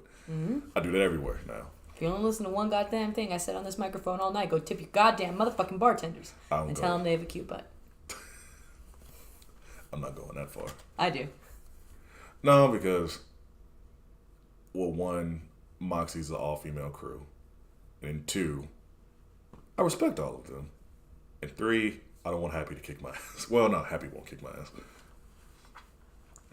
Happy is, I'm not gonna get into that one. Anyway, but Ryan, like I say, he always wants to make sure that the bar is taken care of, and if people tip him, it's just an added bonus. Me, I want the bar and Ryan to get taken care of because both of y'all going through a lot of shit. He might not be serving drinks, but he's still fulfilling a service. And the fact that you got to deal with drunken idiots who don't know what the fuck they want to sing. They want to sing something that's already been sung, and they be like, oh, why can't I do it? Or just other random dumb shit like, oh, they signed up to sing, but then they get too shy, or they leave, or shit like that, which is annoying. And I'm glad like Lace does that shit and call people out, because I know I would, because it's fucking annoying. I'm like, you signed up for this shit. Also, and for anybody out there, if you are the friend, or the so-called friend, who signs up your friend to sing, and you know they're not a good singer, or you know they're not going to go up and sing, and you're fucking peer pressuring them, fuck you. You're a horrible person. I hope you die. And if you don't die, I'll go in on it. I hope somebody that you know in your family or whatever dies. I can go more into this. Oh, I've done worse than this. I swear. Okay. All right, we're going to get into this. What is the most horrible thing you think you've said to someone? Me? Yes. I don't want to talk about it. No, this is the platform. I ain't that person no more. I'm reformed. Say it. I'm a So child am of I. God. Damn lie. What did you say? I don't want to talk about it. It was very mean. You want to? All right, because I've said this on that same podcast episode when I talked about Victoria. You want to know what I said? And you'd be like, damn, you were kind of fucked up on this one. I said, I hope that the dude that she's with right now, she stays with him, he gets her pregnant, and she goes the whole 9 months and has a fucking miscarriage, and they got to fucking... and you ever seen the movie Orphan? Where, like, she has the miscarriage, and they had to, like, physically... Like, they didn't do a C-section. They still had to do regular birth, and then just, like, they showed her the baby, and it was just covered in blood, dead. That's what I wish. That's terrible. Yes. That's awful. And that's its own type of tragedy. But my brand of mean is more direct. Yeah. Well, considering I couldn't say this to her face because I was trying to be calm in the moment, but then I got this platform and outlet to where I can say whatever the fuck I want. And if anybody has anything to say, you can take it to my complaints department, my trash can, because I don't give a fuck. Sure. Yeah. Because I don't care. It's like, if I don't, unless I say anything that's super offensive, I'll always try to, like, explain my point of view. That's the one rule on this podcast, is if you say something fucked up, whether it is about a race or people, whatever like that, you need to, like, elaborate and explain everything. That's why, I got on that whole kick about the shit with Alicia/Zio. Because I respect that she did whatever she did. Or they did, whatever. Because I have people in my life that are gay, lesbian, non-binary, transitioned, all that stuff, that are friends. But I get so tired of... I don't want to say I get so tired. It's a thing of, like... This fucking name changes always gets me. And if I know you so long for, like, a certain name, and then you change it, I'm sorry, but I've known you for that for so long. It's going to take me a minute to, like, readjust. Well, that's why I got on that huge rant. But also with Alicia/Zio, she can kiss my ass because of what she did. And she know what she did, and you know what she did, because it caused of something that you did to me. And that's all I'm getting to that one. So yeah, I got him banned from the stop. Yes. It's still kind of funny. Not really. It's a little funny. It's a little funny. For you getting me banned from the stop, yes. The entire situation is the kind of reason funny. why, no, because then I get looked like a bad person. Sometimes we look like bad people. Sometimes I am a bad person. It's okay if I look that way if I'm being bad. Okay, but a bad person in a very like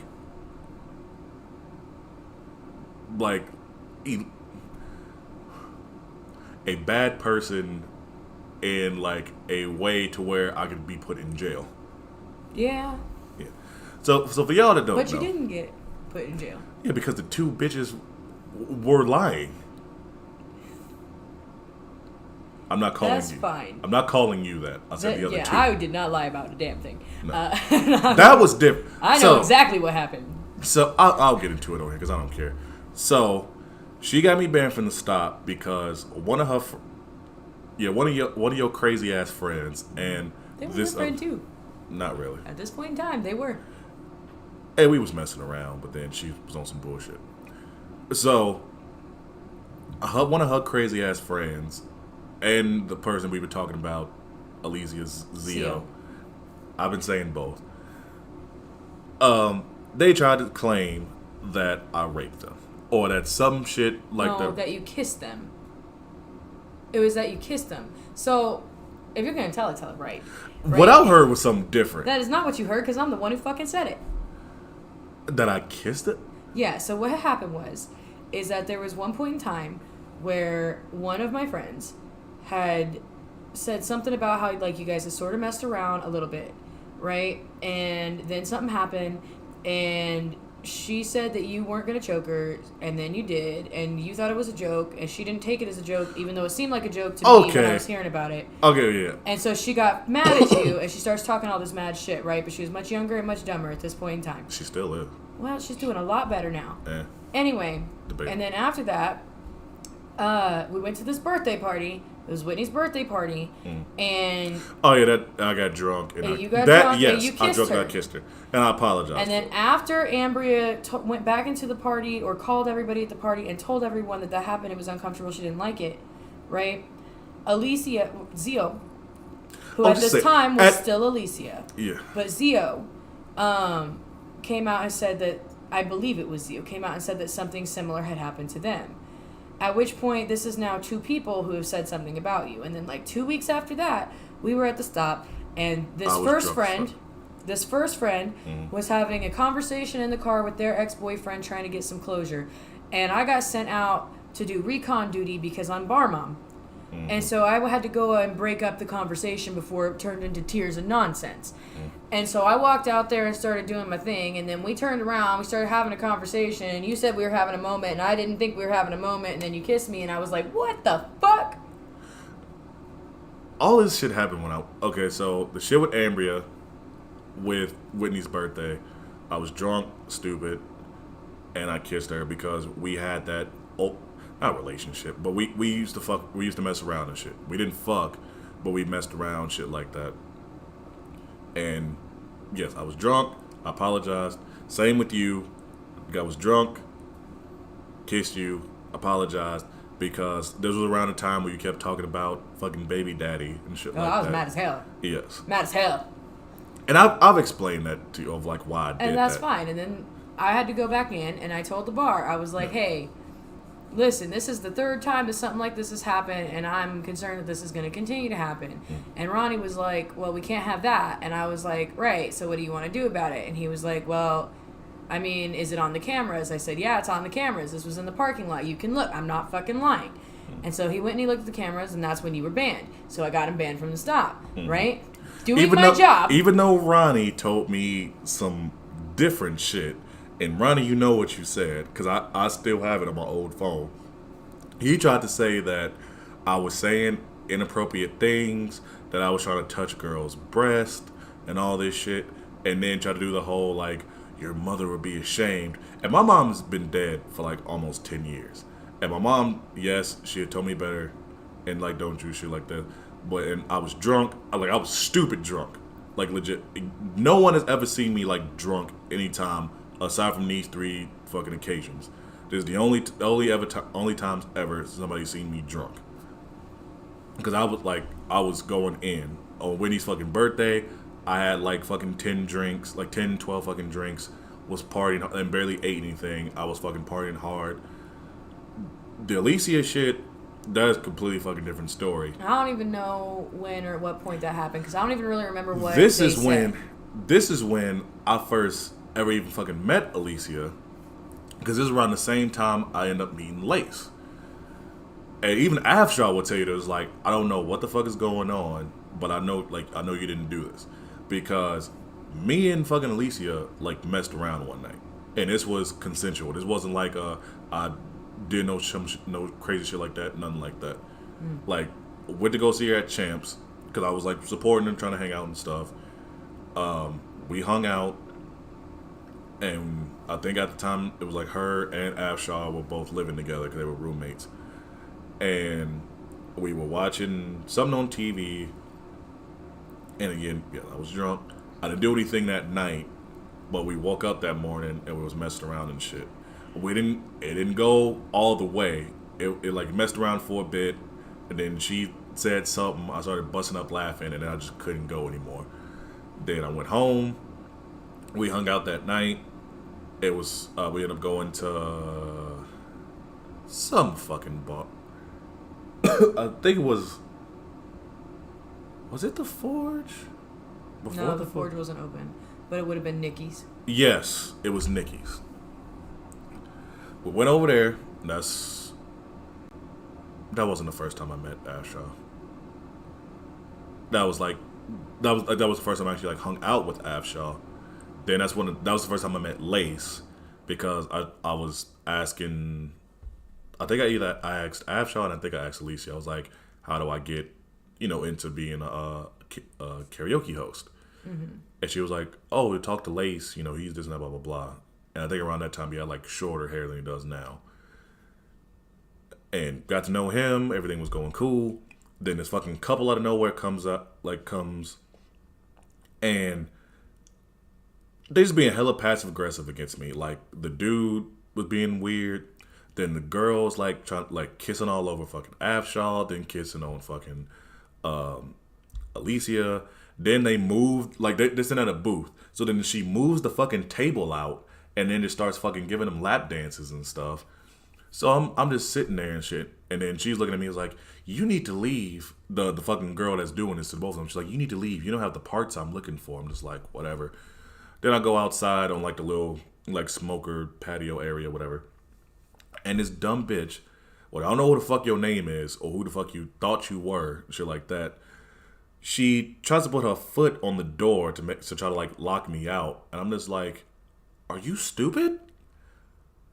I'm like, I'm 6'5", and at the time like 260, 270 pounds.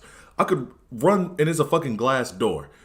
If you thought you was finna lock me out by just going like that, just doing like this to a door, break your foot, bro. What? You're gonna break your foot, bro. Me? No, because you just push it open hard enough, and their foot goes. Yeah, or just fucking kick the glass in and be like, bitch, what the fuck is wrong with you? I would have paid for the fucking glass. I don't care. Oh, I'd broke your foot. That too. There's two kinds of people. Well, I rushed the door. I was like, bitch, stop. And then I told Alicia, I was like, hey, I'm gonna get out of here because this chick is fucking crazy. She didn't give a damn because she getting kisses from fucking this girl. And I didn't know this at the time, but I guess her, Afshaw, and Lace were basically messing around or whatever. From what I heard, I don't know. Lace, you can talk to me about it later. Because I'm just saying what I've heard. Rumors, innuendos, and shit like that. But, and Afshaw, you can too. If you're even watching this shit. You're probably not. You and Jerome are cool as fuck. Jerome, you are one of the coolest people. I am saying his name right. Mm-hmm. I know I am. Yeah. As far as I know. Yeah, I'm making sure. I love them. Yeah, they're cool as fuck. I'm cool with aside from Alicia / Zio. I almost said Izzo. I'm cool, still cool with Lace. Well, as you saw, I'm still cool with Lace. I have no problem with Afshaw. I have no problem with Jerome. They don't even have a problem with each other. As far as I know. It's just this one person, and then your friend, without saying the name, Ambria. Yeah, this fucking crazy person. Yes, I said the name, but I don't care. Who tried to say that I did something when I didn't. And yes, and when I kissed you, and I immediately fucking apologized.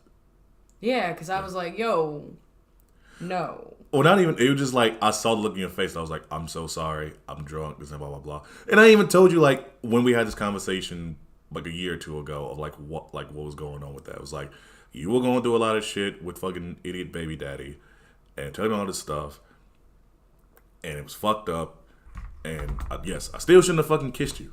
I definitely understand that. Why do I have that? But yeah, I shouldn't have fucking kissed you, and I'm sorry. And it's all right. But then I, as a bar employee, went in and did my due diligence and let the bar know that this was going on. Now, whatever Ronnie said to you after that point could have been from multiple sources, could have been from whatever. That's between you and him, because I wasn't a part of that Well, he told me it was conversation. 3. He said it was 3 people, and then you told me it was them 2, and then somebody else that you didn't know. And I'm just like, what the fuck? Well, because I'm assuming that he must have heard it from... I don't know exactly what happened, but one of these things had to have happened, right? In order for you to say that he said 3 people, right? Either he listened to my story and then added my friends into that lump sum, right? Because I did tell him this is the 3rd time that somebody has said something like this to me. And I did tell him who, and I did tell him, like, you can take it with a grain of salt if you want, right? Because I remember the majority of this conversation, even though it was like 3 years ago. 2 years ago. It was not 2 years ago. Was it? Yeah. Okay, yeah, because Tristan would have been like 8 months old. Yeah. This was Halloween when we had this discussion. So, anyway, so like 2 years ago, whatever. Everything runs together. Time isn't real. This is all a simulation. We're in the Matrix. No, the Matrix would be way cooler. Nah. This is not that cool. It's levels up. It's levels to the Matrix. But yeah, so anyway, so either he took that, lumped that in, and was like, yeah, I've heard this from 3 people.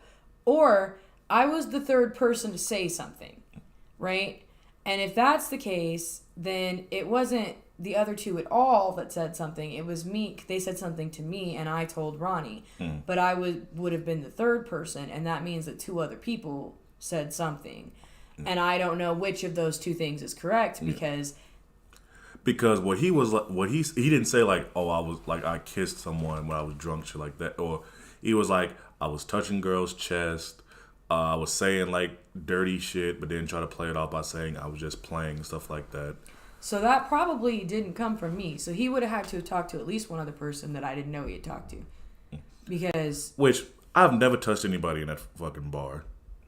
Well, actually, no. It was these 3 girls that just randomly one fucking night, these girls came up to me and was talking to me and shit. And we made out and stuff like that. But that's them coming up to me. Never felt up anybody. And the dirty joke thing was the one that kills me. Because I'm like, have you not been to this bar? Like, you make dirty jokes and gay jokes and shit all the time here. So that's like pot calling kettle black. And I'm sorry, Ronnie, but you know what you used to do. Like, you used to say a lot of shit. So, like, what the fuck's going on here? But then the other 2, I was like, if anybody, like, anybody who'd ever seen me at the stop would know. I'd always come in by myself. I would sit at the table by myself. I really wouldn't conversate with people unless it was you, Ryan, Matt, Lace, or other people that I would associate with. Other than that, it was very rare if I talked to somebody that I didn't fucking know. Like, the fact that I used to talk to Kendra and that whole shit went down with me and her, but she don't even fucking live in Kansas anymore. She moved to Denver. And plus, me and her were cool anyway. And I don't know, because, like, I didn't ask enough questions at that point in time to have had this information just stocked, because literally after I heard it from point A, point B, and then you did it to me, I was like, all right, well, I can't say they're lying now. Right? So... Which I understood that part when we talked about it. Because then we met up because I was covering for Lace at Waltz. It was Halloween. Because I got done doing a wedding at fucking Tanganyika. Whatever. It's the black girl named Zoo. Okay. Yes, I said it. It's the ghetto black girl named Zoo. You can say whatever you want, man. That do sound like a black girl name. Well, it's an African word. So. Whatever. I don't care. I'm never going to that zoo unless I get paid for it. Okay. Anyway, so you have very strong feelings about a zoo, man. I do. I have strong feelings about a lot of things. You know me by now. Okay. You know how I am. Just strong feelings left and right. Sometimes they don't make sense. Yes. That's the point of this podcast. It doesn't make sense. But we have strong feelings. Yes. Hashtag strong feelings. Is that another T-shirt? Yes. Some more merch coming for you. Team abandonment. We've been doing this. Hashtag strong We've been doing this feelings. for 2 hours. Told you it's gonna be this gonna be an extravaganza for y'all. I'm dying for a cigarette. All right, we'll end this in a bit, but we hung out because got done early. That was a shitty night too because I got a bad review, but got $200 for tips. Well, people will leave you a bad review just because they didn't like you. Like, It's because I got all this melanin. I've told this to my boss. I've told this to my new boss, my old boss, and my boss's boss. That's because I got all this melanin that people don't be trying to fuck with me. I was like, I don't understand how. I told my boss that just recently moved to Australia. It was like my favorite. When he was still here, I was like, I don't understand how they can give me a bad review and they tipped me over $200. I was like, that makes no sense. And it wasn't the fucking bride or the groom. It was the maid of honor. I was like, wow. But anyway, so I was like, well, it's still some time. Like, I can go out and do something that's at least close by. And I remember that they were doing like a Halloween thing at Waltz East. oh, So I was yeah, because they had all the costumes. Yep. I think I was dressed as Medusa. I had my purge shit on. I think that was cool. I think the mask is in my closet because I got my other one over there. I got my two-tone one over there. But walk in, saw you there, talked and stuff. Then while we were leaving, you told me about, because I told you about it. And you was like, yeah. I wasn't trying to have that conversation while I was DJing. I waited till afterwards because I was like, if this becomes a confrontation, I at least need to be able to focus on the confrontation. You thought I was going to fight you? No, but I figured you'd have strong feelings. Well, when you told me, like, why you did it, because at first I was like, why the fuck did you do that for? And then when you told me, I was like, that never happened, this never happened. With me and you, yes, that happened. But I told you, but you saw, like, after I did it, I immediately fucking apologized. I even hit you up, like, the next day and apologized about it, too. To, like, let you know, like, hey, I'm sorry for doing that. Yeah, but at that point, like, it's hard to call someone a liar when you just had it happen to you. You know, so, and I can't speak really as to whether or not it happened or it didn't, because I wasn't there. Yeah. And as far as, like, I understand, and maybe this is incorrect information, because this is 2 years ago, right? And when I did it, the information was fresh. When we talked about it, the information was fresher. And at this point, it's so far in the past that I forgot it's a thing until just now. Yeah. But at the time, when they were giving me the information, I was under the impression, whether that is correct information or incorrect information, that at 2 points you had inappropriately made an advance and or kissed someone without consent, which, in my life, is a real problem. Yeah. Because everyone just be grabbing fucking DJs and deciding we're gonna kiss right now. That wasn't even like the first time that year. That was like the 6th time that some random dude had grabbed me that year and been like, we're gonna kiss right now. And I'm like, this is how you get fucking herpes, dude. Like, back off. Leave me alone. This is not romantic. You're not that cute. Leave me alone. Ouch. Not you. I know. But, like, in general. Yes, I get right? it. This happens a lot. And I wasn't trying to make it seem like I'm, like, trying to attack you. But that's like what that. they had told me had happened. Yeah. And then it happened. Yeah. Right? And I'm like, well, I didn't know if I believed you before, but now I have to believe you because that's just stupid. If I was like, nope, there's no way that he would randomly kiss you, and you just randomly kissed me, that's stupid. I'm not stupid. Well, I told Lace about it, or like after it happened, because he wanted to know. He was like, dude, what happened? I was like, I fucked up. I know. Like, I'm not. It's not gonna happen again. Because I was fucked up. Like, even the fact that I still drove home and I was drunk. Mm-hmm. Bad decisions. Yes. Across the board. That day was a bad decision. But it was also, and I say that, like, fucking Amber is crazy, because at first it was like she wanted to hang around me and this and that. Then she didn't fucking like me. Then even the shit like before that happened, when we used to hang out and mess around, and when you talk about like me choking or whatever. No, I went in for a hug, And then I did, like, I had my arm around like that. And then she moved. So then my arm went down and she thought I was trying to fucking choke. I'm like, no. And then she just went fucking crazy and then didn't say anything anymore. I was like, what the fuck? Even even before that happened, anytime I would, like, hit her up and she'd be like, we hung out yesterday? I was like, yeah, we hung out at your place and went to go see Afshot. She'd be like, oh, I don't even remember you being there. So I was like, what? So it was shit like that. And then when she got with Michael and all that shit, and then it was like, it would go from she didn't want to fucking talk to me to, like, her wanting to, like, play around and all this other dumb shit. And I'm just like, you're fucking confusing me. And Yeah, like, even she's that, very confusing. yes, like, even that same night, like, I tried to be nice. That was the same night, like, I gave her fucking cash to get one of those big ass drinks. I think y'all both shared it. I'm not sure, cause she was broke as fuck, and I was like, look, So I think that's who I paid to get in. yeah, cause you paid to And I get, paid to cover for her. yeah, And then that was all my money. yeah, and I was like, here, y'all get a drink, pay me back whenever. Which she still hasn't paid me back, and it was like $10 each for y'all get a drink. But I was drinking all night. I had like 3 drinks like each place that we went to. See, and I don't drink like that. Oh, what? I can go into anywhere and not have a drink. I'm fine. But Now, yes, but then, because I was going through shit too, and I was drinking my ass off. Like, I had, within the span of an hour, like 6 beers. Jesus Christ. Yeah. Gross. Yeah. But yeah, I don't think Embry is crazy. What I think Embry is young, and especially she's at this an point in attention time where whore. she was 22, she was real dumb.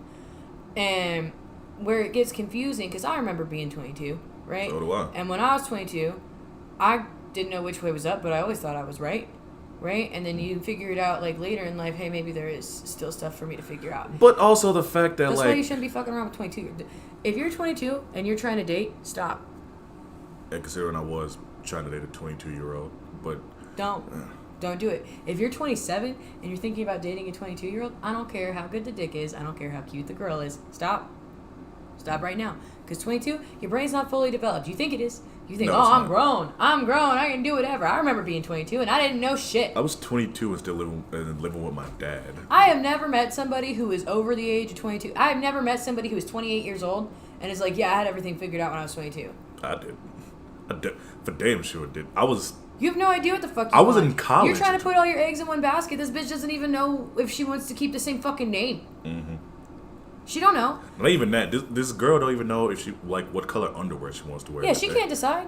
What she knows is that now she's old enough to drink, so she's going to go out, she's going to party. And when she goes out and she's going to party, she's going to have options. And those options, my baby, my sweetheart, they're not going to be you. And you're going to get real mad because you're going to be like, oh, this bitch is going to cheat on me. And you're right. Yep. Do you know why? Because she's 22 and she has options.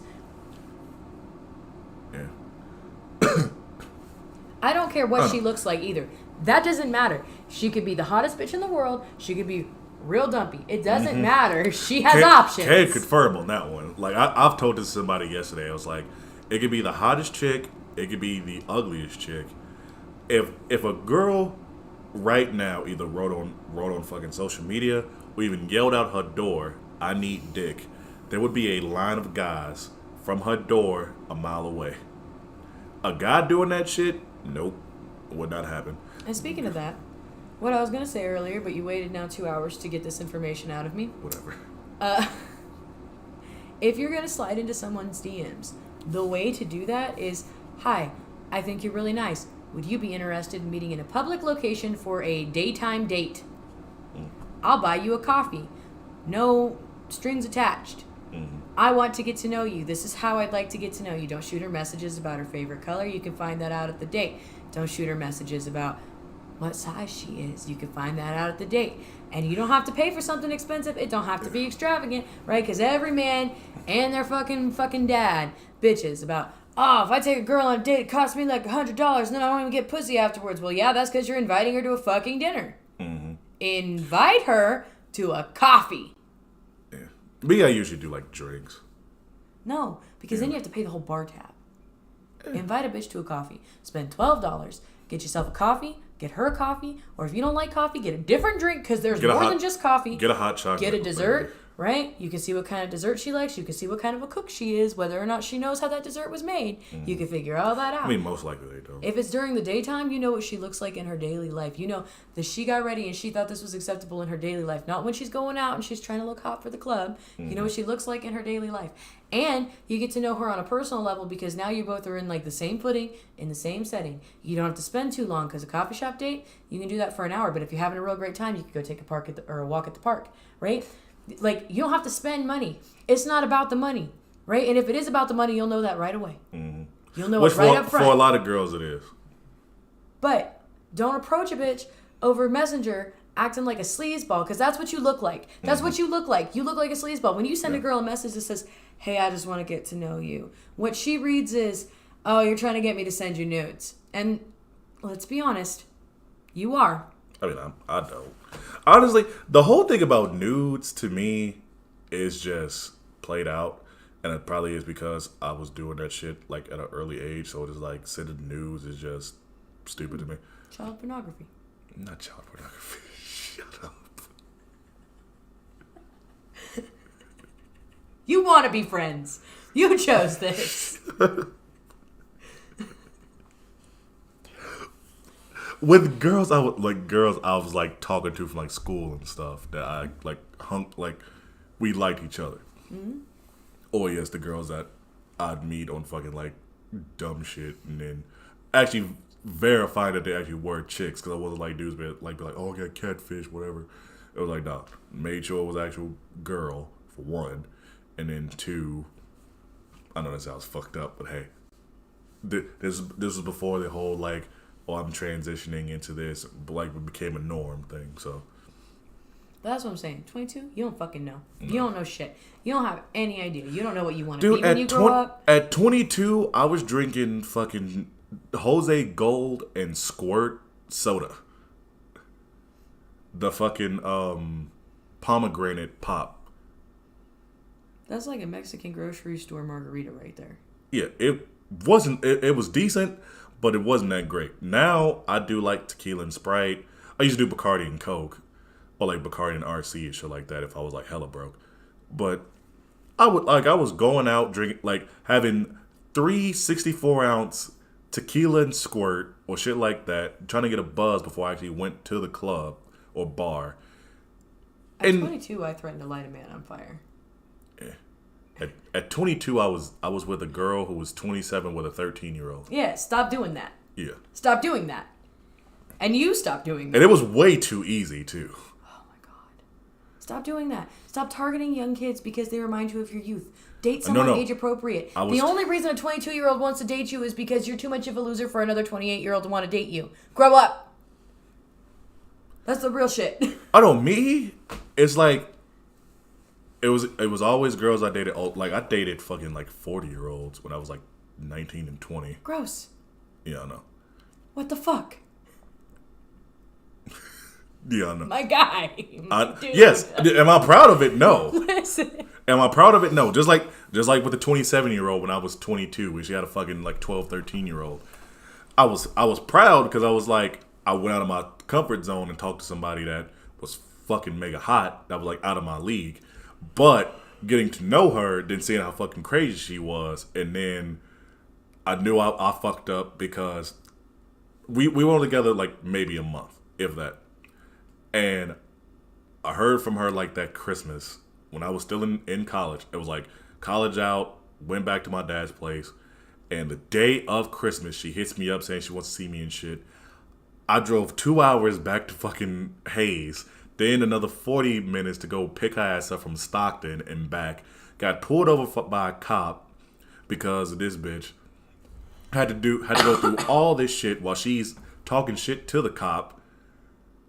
I almost about to get my ass arrested on Christmas. It's snowing. It's cold outside, just for some pussy. And I can say this with confidence right now. It wasn't worth it. No, that shit was worth it. But no, I'm saying as of now, I can honestly say now as a grown man who doing my own thing, has been doing my own thing for the past like 3-4 years. Got my own place. Been getting all the responsibilities that I was trying to avoid when I was younger. But I'm like, hey, I gotta do what I gotta do now, because if not, I'm gonna be on the fucking street somewhere homeless. it is not worth the hassle, the trouble, the effort, or the time to get with some just random chick just to get some ass, just any of that shit. And I need to try. I always try to tell myself this when I get depressed, and then I start getting on fucking Tinder or Bumble, which that was an episode on here, and I think it's been like 2 months now since I've been all that shit free. I don't have to worry about it. Now the thing is just like trying to meet somebody just, I guess I'll say in the wild, just like go like just. Out here trying to catch Pikachu. No, I don't want a Pikachu. Okay, sorry. I get what are you looking for? Which Pokemon specifically are we looking for, Devontae? A Charmander. All right, we're trying to find a Charmander. Trying to find a Score Bunny. A Score Bunny, Jesus Christ. That's your new, problem. That's new era. That's the problem. No, I'm kidding. No. No, we found it. No. Honestly, like, I'm not out here trying to find like the super hot, sexy chick. That was my early 20s. Right now, I'm trying to find someone who has fucking standards, has value. They can look. Okay, I'm not gonna lie. I don't want no fucking ugly chick. I'll be completely honest with that. I don't want the whole fucking girl next door shit either, because that's weird. But I want someone who looks fairly decent, but in my eyes, I'm like, you are radiant. Shit like I think I've said it to somebody. I was like, you don't ever want a girl who is like a 1-2 syllable thing. You don't want cute, hot, sexy shit like that. Like, no, you want shit like radiant or gorgeous and shit like you, when somebody sees them, it's like, I can see why you picked this person, because they fit you. Whether it's like, if it's an opposite thing, whether like they balance you out, or whether they compliment you and they make you a better person. That is what I'm looking for. I'm not looking for a chick to just fuck for like 3 months and then she getting with somebody else, and then I'm just like, damn, I should have never fucked this person. No. Or like the last of my COVID chick, where she gave me fucking bed bugs, and then I called her out on it, and then she got horror pissy. Stories are all so stupid. Yes, they are. But this is what guys go through. This is the shit that guys go through. This is the shit that guys go through. Yes. This was my old apartment too. I lost it. This was my like nicer apartment. Like not like where I live now isn't nice, but this was like the nicer apartment that I used to live to. That's like across from here. And she gave everybody bed bugs. You gave the whole apartment complex crabs. You fucked up. I'm sorry. That was too funny.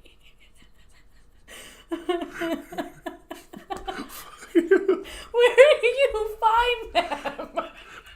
Dating apps. What kind of shopping do you do? This is why you don't do Tinder and Bumble and Plenty of Fish. I met this bitch on Plenty of Fish. You should have thrown that one back. I did. I was like, oh, this bitch. He said my COVID girl. Hell yeah. I was trying to find me a little COVID bae. Quarantine bae. My little quarantine. Little quarantine bae. Like 21 Pilots. Yeah. That's so fucking funny. Oh my god. Yeah. Try to find me a little quarantine bae. Because I'm like, shit, I want a lot of people out. You know, clubs and bars were closing down at fucking midnight. Like, well, where the hell gonna find bitches at? Sorry to say that, but okay, try to find girls. Well, actually, no, trying to find bitches. I don't care.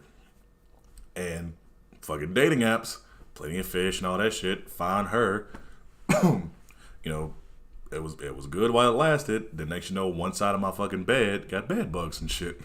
I was like, the fuck. And what made me more mad, it was the side that I usually sleep on. But when she was there, she slept on that side, and I was just like, mother. You have the weirdest problems. Yes. That's so funny to me. Because that's just my life, for real. This is my life in general. It's where something in my life always has to happen, but it's never for a good reason. She's judging me. Yeah, She's judging me. I know a lot. You can judge me. I don't care. I am openly. This is not a secret. No, it's not. She can judge me because she gets it somewhat. It's so funny. I mean, it's not funny, but it's funny now. Yeah, it's funny in retrospect. Now 2 years ago it wasn't. Now, yes. That's real shitty. Yes. But also, random girls from anywhere in town can bring anything with them. You're lucky you didn't get chlamydia from your toilet seat. So, and bed bugs fucking suck. Yes. Because we have had them before. But I've had them twice. Yeah, but you listen. I- Think about this in the grand scheme, right? Think about this on the large scale. You wanted some quarantine dick, and so now that apartment complex has to fumigate the whole place. They didn't do the whole place. Oh, I bet they had to eventually.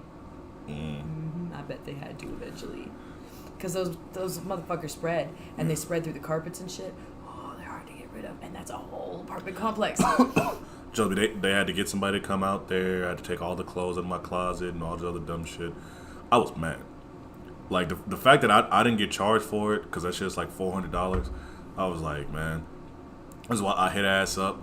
Then, like, after they did whatever they did, I put fucking, like, ammonia and shit. Like, anything that's, like, heavily potent, it'll kill them, too. So, like, I was spraying my fucking walls. I was putting that shit on the carpets in every single room. I fucking cranked the heat up. Ammonia? So your house smelled like a litter box. No. That's what ammonia smells like. No, it doesn't. Well, that's to you. But I went to fucking Dollar Tree, bought like that fucking $1 like ammonia, which that shit kills everything. Like that shit is potent as fuck. I'll say this right now, don't ever sleep on like dollar store like bleach or ammonia shit like that. That shit will probably cure cancer. Probably. Like that shit is strong. Please don't drink bleach. Don't do that. No Tide Pods? No Tide Pods. It is not a fucking gusher, you idiots. Don't eat cleaning supplies. No. Don't eat or drink. We have to say that now. Yes. There's a disclaimer. Disclaimer. We're not trying to get sued. Yeah, y'all can't sue me. It probably won't. It probably Don't won't save do you it. from cancer. But it might. But it probably won't. It's and like- we're not recommending it. No, it's like Vicks Vapor Rub, like the vapor and like smelling it. No. Don't do it. But anyway. Okay. But yeah, I did all that shit. Didn't have them anymore. Got rid of my bed and stuff too. Bought a new bed because I was like, fuck this. Shit, even when I bought my new bed, I sprayed that shit the fuck down. I was like, I sprayed it down. Can't be Fucking trusted. scripted. Yeah, exactly. I'm like, she never been in this bed, but fuck it, I'm spraying that shit too. Like I sprayed that shit like daily. Like took all the sheets off, sprayed the actual like bed itself. Cause there was like, I still sleep on fucking like big air mattress, but I had. This is why we don't think with our dicks. I blame COVID. You can blame whatever you want, dude. I blame COVID. I do. You got on a dating site, trolling for bitches, Hell looking yeah. for pussy, and you got bed bugs. Was it worth it? Was the pussy worth it? Yes. Okay. Because she was obedient. I just wish. I know that sounds fucked up. Oh, but it's a But- kink thing. Yeah. I mean, it's not my kink. Then why? You know what? Never mind. Cause it's a difference between like in the bedroom thing to like she tried to do like the whole like dating thing of like the not even the modern, but like how everybody wants to like the family value things, like the women should be in the kitchen and cleaning and shit, but like she didn't want to take out the trash. Like that's how she was. Gross. And this was a black chick too. Gross. Yeah. Gross. She was Do like- better. Yeah, she was like, I'll cook and clean and stuff like that, but the guys, they should be taking out garbage and doing all this. I'm just like, so it sounds like you just don't want to fucking take out the garbage. Like you, Listen, I'm like, bitch, take out the trash. I'll cook, I'll clean, because it's my mess, and I like to cook. Exactly. However, the very second that you try and tell me that's my job, I will never do it again. Exactly. Not one single time. Never again. Do not presume to tell me what I will and will not do. Well, she told herself this. And That's what I'm saying. So, you cannot walk into a situation and just hand somebody the power, right? You can't just walk into a situation and be like, I'm going to be obedient. I'm going to be submissive. Fuck you. Fuck you. Fuck you. Right? First of all, don't tell me to do shit. You can ask me. If you ask me nicely, then I'll probably do it. I'm a nice person, and I'm relatively reasonable. If you tell me to do something, I'm going to do the exact opposite, and then I'm going to laugh while you watch the world burn. Exactly. Which we love doing anyway. I mean, it's already burning. It's what, like 100 degrees right now? I don't know. It's hot as hell outside. Yes. But Y'all that's shady. Y'all can't see, but she has on like the tiniest shorts right now. They're not that small. I'm kidding. They're not that small. I'm kidding. I didn't want to do laundry. I still have to do laundry. I'm still moving. It's taking you that long? Because of stuff. You need help, but you don't want to say you I don't need help. I need organization. The problem is that last weekend I was going to try and move everything in because I didn't have any shows, which is why I'm broke right now, is because I didn't have any fucking shows. But Jess threw a bunch of random work at me, so I ended up mowing lawns all fucking day. So by the time I was done mowing these fucking lawns, I was too tired to go and move a bunch of fucking shit. Right? So I canceled all that so that I could get some goddamn rest because that's why I have this huge ass sunburn, is because I fucking you just got the farmer's tan because you're just pale. No, I don't know, man. It's a sunburn now. You're just but pale. Anyway. You match this wall almost. I do not. I am warmer in tone. This part of me does. Yes. This right here. Shut up. You I know love you. You know I love you. Again, stay tuned. Because after this, you're going to watch me beat his ass. She loves me. Anyway, but fucking... So I didn't move anything last weekend when I should have moved stuff. So then this weekend, I was like, okay, well, I'll just do it this weekend because we don't have any more yard work to do for Jess's company, right? And instead, she gave me office hours, right? So now from 12 to 5, on the days that I don't have my son, which I'm not trying to move when I have my son. That sounds annoying as fuck. Yeah. Love him. Can't trust him. He just be in the way. I mean, strap him in the car seat. That is not how it works. That is just not how it works. Strap him in the car seat, be like, sit your little butt here for a few minutes. He will not do that. First of all, he can get out of a car seat. He's 3. I mean, I know that much. So he knows how it works. He can do it. Second of all, he likes to climb, and I don't trust the railing on our apartment. So I'm afraid that he'll get out of my sight and then fall. And he's very small, and it's very hard ground, and I'm just not trying to do that. Yeah, so we don't want. I don't want splattered baby. I love my baby. So I'm not moving while I have him. But Jess just took up my entire fucking day on all of the days that I have available to do it. Yes. And I also have to coordinate, as you heard earlier on the phone, I have to coordinate with my grandparents because all the stuff that I'm moving is in one trailer that they need to drop off there. So yesterday, the reason I'm so frustrated is because yesterday I asked them to drop it off. It's because the sun is out this way. I hate the sun. I hate the sun. The reason why she's mad is because she woke up today. That's fair. I mean, I'm right there with you. Anyway, the reason why I'm mad is because yesterday I called them and I was like, hey, can you drop the trailer off at my new place in the parking lot? There's a huge parking lot. Can you drop it off there? And then I can use the keys, open it up, and move my shit in, the stuff that I can lift, and then I can call, figure out what's left, and see if I can get help to move in the heavy stuff so you don't have to help me. Right? So I can do that. And they were like, well, we don't want to leave it in the parking lot in this place because of X, Y, and Z. And I was like, okay, so you're saying I can't move until you see my place, is what you're saying. Even though it's not your shit, and it's not your job, and it's really not your business, I can't move until you see my place. Because you need to know where to come harass me. Really is what it is. Or at least that's what it fucking feels like. So I gave them the address. They called me in the middle of working last night. They called me in the middle of working. This is like the 8th phone call I've gotten today, by the way. So they called me in the middle of working, and they're like, so what's the address for your new place we're driving by? We're at this corner of Ailey Park. You said it was over here. Where's it at? And I'm like, I'm not with you. Why does it matter? I can't let you in. Like, you can't look at it. Okay, whatever. So I told them where it was, and I thought they were going to drop off the trailer. I thought that was what was happening. No. So the trailer's still at the house that I'm moving out of right now with all of my stuff in it. I don't know where the keys are. They never told me that part because I can't get access to any of those things until they decide that it's time. So I can't organize them because I have to organize them based on their schedule, not based on my schedule. And my schedule is very tight and I have to do it in certain increments. And they don't understand how fucking difficult they make it by trying to micromanage everything that I fucking do, which is why I'm moving.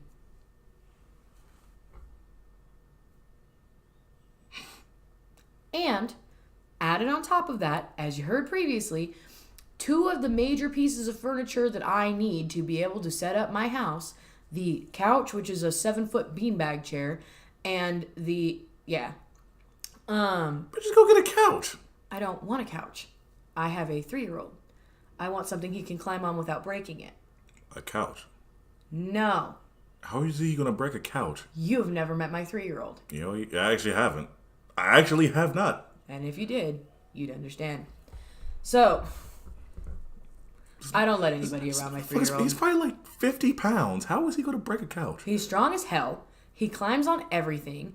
He will hang off of things. Also, he has this like new hobby thing where he will get like behind a headboard or something and against the wall and he pretends that he's like spelunking, but he's really shaking it until the nails get loose, right? He will knock stuff over on it. He will climb on it with dirty feet. He will ruin it. The beanbag has a cover on it that I can take off and wash, right? A couch, even if you put a cover on it, it still moves and shit. He's going to stain the couch, right? Also, the beanbag's already black, and I want all of my furniture to be black. And a lot of this, like, actual furniture, because I'm getting, like, armchairs and stuff, too. A lot of the actual furniture, I'm going to be taking RIT dye to dye it so that it's the right color, because it's all hand-me-down furniture, because I had to get rid of all my shit when I moved in with my grandparents, because they were like, oh, we really need help paying our bills. And then they didn't let me pay any of the bills, and then they basically shoved me and my son into 2 rooms. And then they decided that 2 rooms was too much for us. It's a 3-bedroom house, by the way. 2 rooms was too much for us, so they basically gave him a toy room that is also now the guest room for when my cousins come into town. But me and Tristan get exactly 1 room to put all of our stuff. Meanwhile, I've ran my entire, like, my household, because I was engaged to my baby daddy, right? Ran that entire household, basically, for, like, 4 years. So I'm accustomed to being in charge of my space, right? I'm accustomed to being the one making the rules. This is why I live alone. There was no compromising being made. And when I tried to bring this to their attention, I was like, guys, listen. You moved me in here with the pretense that this amount of the house was mine to do with what I pleased, and it was going to be none of your fucking business. I'm paying half of the bills. Like, this is miserable. You guys have pushed us into a corner and expected that to be fine. Like, I'm 17. I'm 28. If my friends walked into this house, they would not know I lived here because I can't leave anything out here without you guys throwing it in the trash. Like, straight up in the trash, right? Because she has dementia or something going on in her brain, right? And so she will see something, and if she doesn't remember buying it, she will assume that she's the only one in the house who can buy things. And so she will throw it away. My groceries and stuff, I don't eat meat. I've had to make exceptions on that for the last month, like a lot of them, because anytime that I buy something that's vegetarian friendly, it gets thrown out. With the one exception being some noodles that I put in the back of the fridge that for some reason they keep missing because it's like super expired. I'm just waiting to see how long it takes. So, but like my oat milk that I buy, any of the like vegan cheeses, or they'll just use it because they won't be able to tell the difference because they don't actually read it. We have 2 refrigerators, by the way. We could have just separated them. Nope, didn't do that. Jesus. I'm sorry, I smoke. Yeah, you've been trying to smoke a cigarette for a while. I know. But now I'm ranting. Yes. So this is why I wanted you on the podcast. Rants. But anyway, if motherfuckers, like, I had the from when I lived at Whitney's house, I had the ivy, like the fake ivy that I made like a fake ivy wall with, and I untangled it right around Christmas time because it was in like a storage thing, right? And I dyed it into a different color, and then I went to go, and so it was a much darker green. Now, they told me to decorate for Christmas, so I decorated with Christmas. And this is after I decorated for Halloween with the stuff that is normally in my bedroom because, like, I'd be on some weird goth girl shit. So all of my, like, actual room decorations are Halloween adjacent. And she's the girl from Orphan. I'm a problem is what I am. You've never seen that movie. I have not seen that movie. You need to watch that movie. I don't want to watch it. You need to watch it. I don't want it. It's a good movie. It's a good movie. But anyway. But back to the violin. Fuck you. So anyway, so I put the decorations out for Halloween. They tried to throw all my shit away, and I like managed to catch them before they did it. So this time I put her stuff out for the Christmas decorations, but then I was like, it looks like it's missing something, like it needs something extra. So I took these ivy plants and I wrapped it around to make it like all pretty and whatever. I took pictures, stayed up for 2 weeks, and then she couldn't remember where the fucking ivy plants came from, so she threw them away. They just threw them in the trash. It's $11 for a pack of those, by the way, and I was pissed. That's not counting all the countless things that like I've brought in from a random store or something, sat down, she couldn't remember what it was, so she threw it away. Or all the times that I've done my laundry in the laundry room and then it didn't get folded fast enough for her because I went to sleep or something, and she'll take it out and then she'll fold it and put it with her clothes because she assumes that it's her clothes. And so I found like half of my fucking crop tops. I'm 28 years old and I wear crop tops, and my 67-year-old grandma decided that sounds like something she would buy. Yeah, that's hers. So, like, I found, like, my dresses and her stuff, like, all sorts of stuff. And it doesn't, like, none of that really bothers me. It's not, like, about the privacy or about anything like that. It's, like, that none of my stuff is safe. It'd be the right? privacy for me, too. Because I don't really care about you being in my business. I don't give a shit about that. Or borrowing my stuff or whatever. It's, like, none of my stuff is safe. Even if you take it and you put it in your room, I can't guarantee that it will stay safe, because then you could go through your clothes and decide to throw it out because you don't remember that it's yours, right? So I can't own anything where I'm at right now. I can't own groceries. I can't own art supplies. I can't own anything, because if it gets left in the wrong spot, and I have ADHD, so if it gets left in the wrong spot, I just don't have it anymore. Now I have to go buy it. $300 worth of art supplies. They just tried to throw in the trash. $300 worth of art supplies because she couldn't remember where it came from. Where do you think? I've been an artist for 20 years. I was going to buy you art supplies for your birthday, too, but I didn't know exactly what to get. I use everything. Well, I didn't know, like, what's a good brand for stuff. It doesn't matter. I'll just use it. I'm just saying, it doesn't matter. I didn't know. Because I'd be using all the cheap shit anyway, because... Well, I was going to get you, like, some good stuff, but I didn't know, like, what was, like, decent. No. And I do have other artist friends that could be like, hey, what are some decent brands for, like, markers? Or... Because I saw, like, it was, like, a decent, like, Sharpie set that I saw. Oh, yeah, I was like, she might like this. I like but Sharpies. I don't know if she already has this or if she wants more or something like that. So I didn't get it. But, I mean, honestly, we can go to fucking Walmart. I'll just get you some Sharpies. I'm not worried about it. I'm just hungry and want a cigarette. But I'm also mad right now. I mean, I'm usually mad. But yeah, so it just annoys the shit out of me because I have no privacy. I have no control. I can't have people over. Like, I went from being a fully functioning 28-year-old adult in roommate situations and whatever, running my own household, like, everything fine, to what I thought was another roommate situation, but then this within a month of me being there, they reverted it back to you're 17 and you just do what we say, and that's just not really how it fucking works. Like, I can honestly say, after living with my dad, I knew I wanted to live on my own. Like, going from living with my mom and my stepdad to living with my dad, it was just like living with my mom and stuff. I mean, she controlled the shit out of me. Then I turned 19, then we had to move and stuff, so then it was me and my stepdad in fucking Mississippi, which I got to do whatever, kind of got to do whatever the fuck I wanted. Then when I moved with my dad, it was like, when it was me and him at first, it was like, you know, you can have girls over, but they can't stay over all night. You can have people over, same like with girls, like they can only stay till like 10 or 11 o'clock, whatever like that.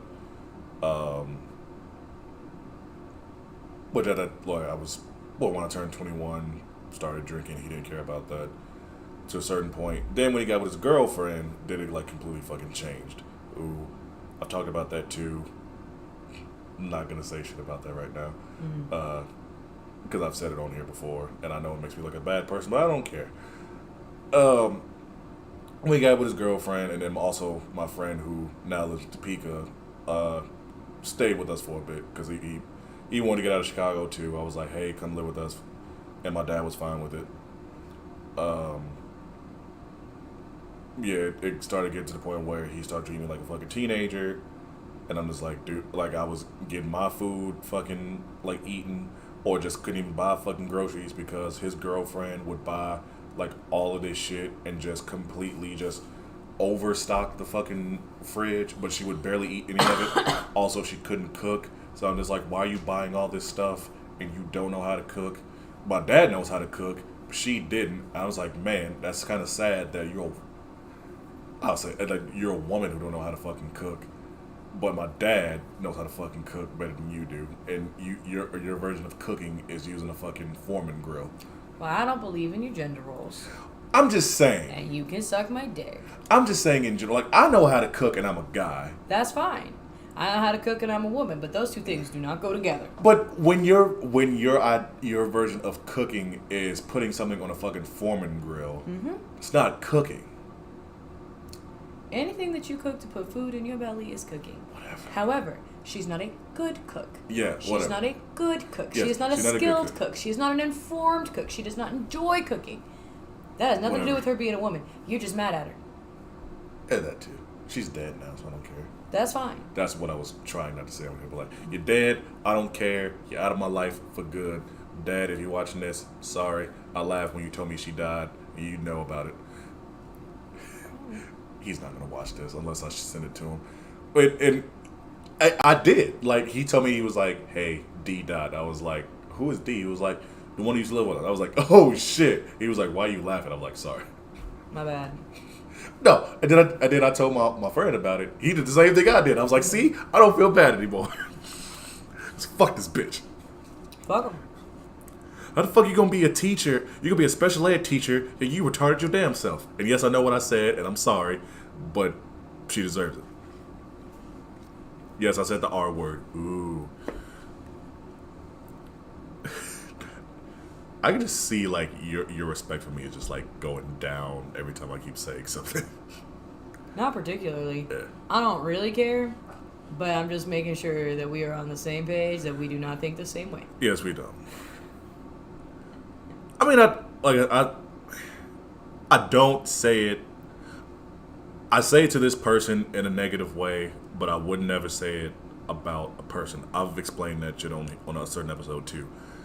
I say it for people who are stupid, but I don't say it about people who have conditions.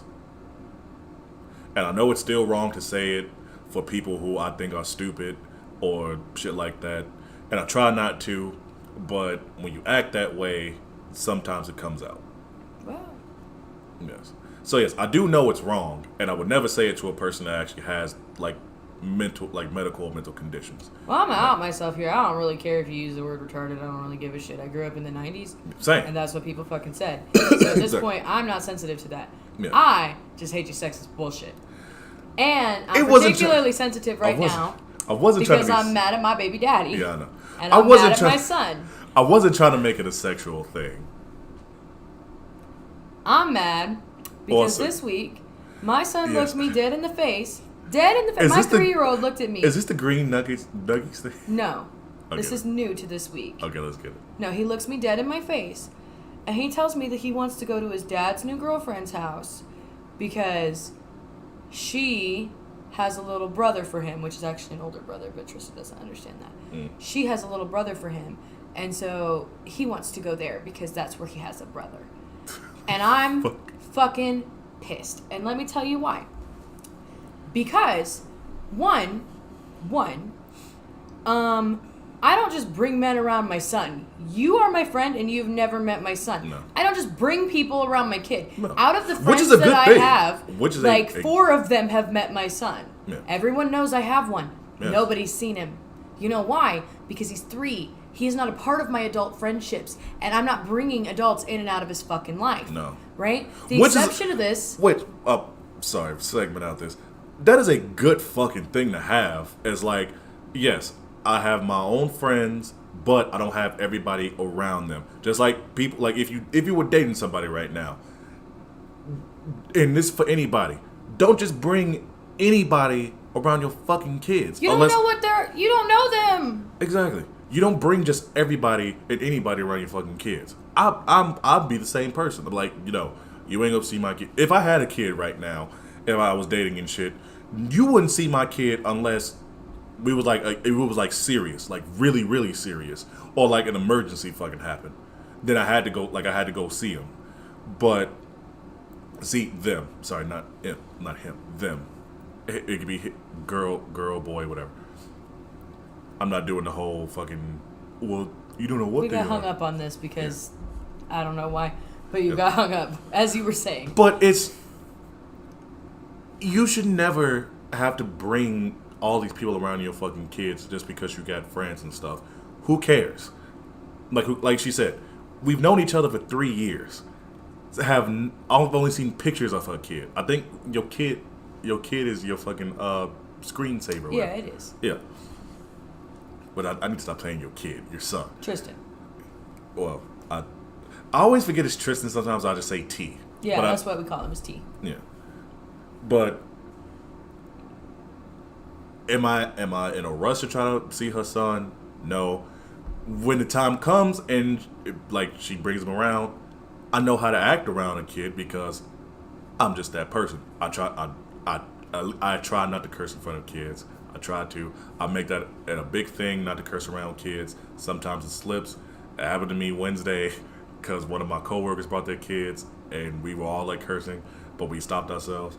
But there's one thing, like I know how to act around a kid, and I know that kind of sounded weird, but yeah, like as an adult, when another adult brings their kid around, don't be acting like it's like party time and stuff like that. Like no, you know what it is. Like act a certain way. Don't just be like, oh, you want a fucking fruit roll up or some candy either. That's some weird shit too. But like, play to a certain extent, and just don't be fucking weird. Like don't be you. Like that's the thing. Just like when you go on dates sometimes. Like don't be you. Don't be just the weirdo that you probably are. Sometimes it might work out for you, but most likely it's not. Continue. Sorry. You're good. There's a lot to unpack there. I know. I am that person. I know I'm that person. Anyway, the point is like I don't be bringing random people around my kid. I'm very protective of my son because I got put in weird situations as a kid that even my mom doesn't know I got put into. Mm-hmm. So, I mean, I still have clear memory of that. I'm not doing that to my kid. So the people who are around my son are my family members and about 3 very close friends. Those are the people that meet my son. Mm-hmm. There are exceptions to that every once in a blue moon where it's like, oh, we're going to an event, or oh, we're going up to the Super Bowl party at the bar so you can meet my coworkers. Mm-hmm. But he's never alone with any of my friends. Ever. Mm-hmm. Never. Not. There are 2 of my friends that are allowed to babysit him. 2.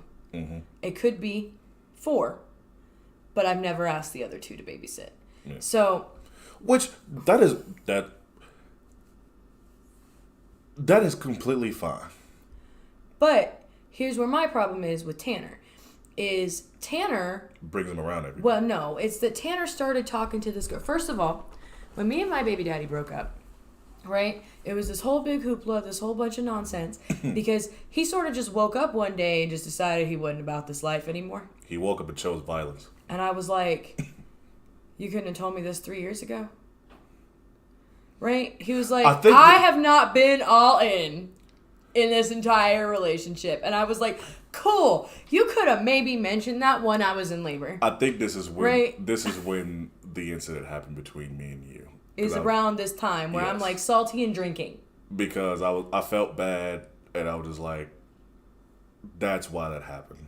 And I'm just mad as hell. And this whole time, there's a 6-month time period in there where I wake up every day and choose violence. Every single one. Same.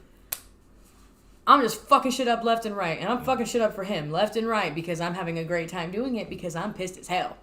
And he knows it. So new girlfriend. So anyway, so he's got this new girlfriend. But this new girlfriend is a girl that was like our mutual friend for a while. Oh, this bitch. Yeah. Yeah. So it's this girl that was like our mutual friend for a while. And she's okay. She's fine. I have personal issues with her. Call out. That are not. I'm not calling her out because I'm not trying to I'll put Tanner on blast all fucking day. Mm-hmm. But I will protect her privacy because she is a single mom. Solidarity. Oh, Nick. Listen, I'm not mad at her. It's not her fault. It's his. Motherfucker. Yeah, because I said that about the girl. It was like, because I told you I wanted to punch that dude. It was like, well, it's not his fault. Like, he's not the problem. She is. Exactly. But I can't punch her because she's just dating someone. Yeah. And it's been a while since she's dated someone, and she needs this. She really does. But she went adjacent. She moved sideways. I'm moving forward. She moved sideways. She went lateral. She went lateral. She's horizontaling it. Right? She's walking across the street. So you said she's horizontal again. I was like, no pun intended on that one. No, you can pun it. It's fine. No pun intended on that one. So So she went from I'm a child. I'm one type of man-child to another. to exactly the same type of man-child, but this one has a kid. And my kid. And 4 personalities. Anyway. I won't touch that one. But that's for another day. Mm-hmm. Anyway. That's for the next podcast where we do 4 hours. Because we are about 10 minutes away from doing a 3-hour podcast. Yeah. I'm going to wrap this one up and then I got to smoke a cigarette. But he can still talk to you if he wants. No, I'm going to end it because you're going to smoke a cigarette and then we're going to go get burritos. Yeah, and then I got to go to Quincy's. Yes. And because I got to be there by 8. Mm-hmm. Oh, yeah, we really got to wrap it up. Yeah. Oh, shit. All right, story. Anyway, so what I'm mad about is that she moved adjacently laterally, but this one has a kid. It's my kid, though. That's the problem, is that I also get a say-so in what's being done around this kid. And it started out as he was taking her over there to do play dates. Now, this girl, the reason why this is relevant, this girl showed up to my house when I moved in with my roommate that I lived with before after breaking up with the baby daddy. She showed up to my house and just talked mad shit about him for like 8 hours because we were having a play date between her son and mine. Right. And so we sat out on the patio and I, told her my woes and she related because she was going through some similar shit with her boyfriend. They were also drinking Southern Comfort while doing this too. We were not. We were not drinking anything because I'm more of a stoner. Yeah. So I might have been stoned. It just seems like a Wise Club thing, which is like, yeah. boom. But she showed up, she starts talking just mad shit about him, just all the time. Like, I hate the way he walks, and I hate the way he dresses, and I hate this about him, and that's really shitty. I can't believe he did that to you. You deserve so much better. You go, queen, queen, queen, queen. And here we are a year later. Fucking with an idiot. And you chose that? Right? So, like, you sat there and you listened, and I've been through some shit, right? This isn't like a gentle, he was mildly inconvenient. No, this dude was out of his fucking mind. Like, and he was doing the stupidest shit. It was like that fucking Patrick meme all the goddamn time. This is your wallet. Your ID's in the wallet. It fell out of your pocket. That's not my wallet, man. That was every conversation. Every single one. This dude raped you. Listen, I'm not trying to put my shit out on the internet like that. I mean, call a spade a spade. I'm like, this dude was fucking crazy. Do you find out yet? I don't want my business on the internet like that. Okay, I'm sorry. This is about me. I mean, it's still about you, but it's like this. Because, okay, I'll put it like this. It's not just any idiot. This is, quote unquote, your idiot that you had to deal shit with. That now she's dealing with and been just like, just may seem like this dude is just can't do no wrong after you told him everything that he's done wrong. Yeah. So it's like. I told her a bunch of information and she still made this decision. And that's on her. I don't care. That's on her. None of my business. Not saying shit. Good luck. Good luck. This baby. is like the opposite. This is like the opposite of like the girlfriend who sees the other girlfriend happy with a new guy and then like cheats or whatever, like tries to steal him away. This is like you throw something in the garbage and then they try to go through it. Yeah, she went dumpster diving. Yeah, that's a good way to put it. Yes. Anyway. None of my business. Their relationship is their own. I have not said anything to her since they started dating. I've barely said anything to him. I kept that shit to myself. But here's the problem, is that after all of this, they have decided to date. But the way that they started dating is that they were getting together to do play dates. They were getting together to do play dates between my son and her son. And they were doing their own play dates. The problem with this for me is that you started this relationship with her on the basis of she's already met Tristan. Mm-hmm. And so now if you break up, he has lost his friend. Yep. He has lost someone in his life. That's not even about you, baby. Nope. That's about him. And if you guys decide that you want to go out on a date night or something, you have to find a sitter for 2 kids. Mm-hmm. And I know for a fact that I know how you operate. You're going to ask her to find a sitter. Not you find one, she finds one, not you find one for both. You're going to ask her to find a sitter for both of them. And now my kid's somewhere where I don't know where he is, and you just heard how I feel about that. So that's a problem for me. Mm-hmm. And also, because he now knows that you guys are dating, he is aware, whether you've said it or not, he's figured it out. And I can confirm that because I spend half of the fucking week with him. Right? He knows that you're dating. And he's now coming around to my house saying, can we go hang out with Courtney and Maverick? Well, no, baby. We can't go hang out with Courtney and Maverick because those are your dad's friends. They're not my friends. Well, you used to be friends with Courtney. Yes, but now she's dating your daddy. And I'm not trying to be his ex-girlfriend hanging out with his current girlfriend. That's weird. Well, it's not weird if I hang out with them. You're not your dad's ex-girlfriend. So, I'm sorry. Try explaining that to a 3-year-old. Try it. Go talk to your kids right now. Try explaining that to anybody. Yeah. So, but then we started this thing of like, he's making these, this is how I got started on this. He's making these really sexist comments to me. And so he's saying things like, well, you can't do that because you're a girl. And, well, we can't hang out together because you're a girl. And sometimes I have to buy the pink diapers because they're out in his size and the boys because he's right in the middle of the most popular diaper size and he won't potty train. He won't. He refuses. Well, he's a little boy. He doesn't fucking know better. I'm not putting you on this. But here's where the problem is. Here's where the problem is. Because I know how Tanner's girlfriend has operated and lived her life up until this point because we were mutual friends. Mm-hmm. Were. Yes, I got now that I will part throw her past under a it. bus. Yeah.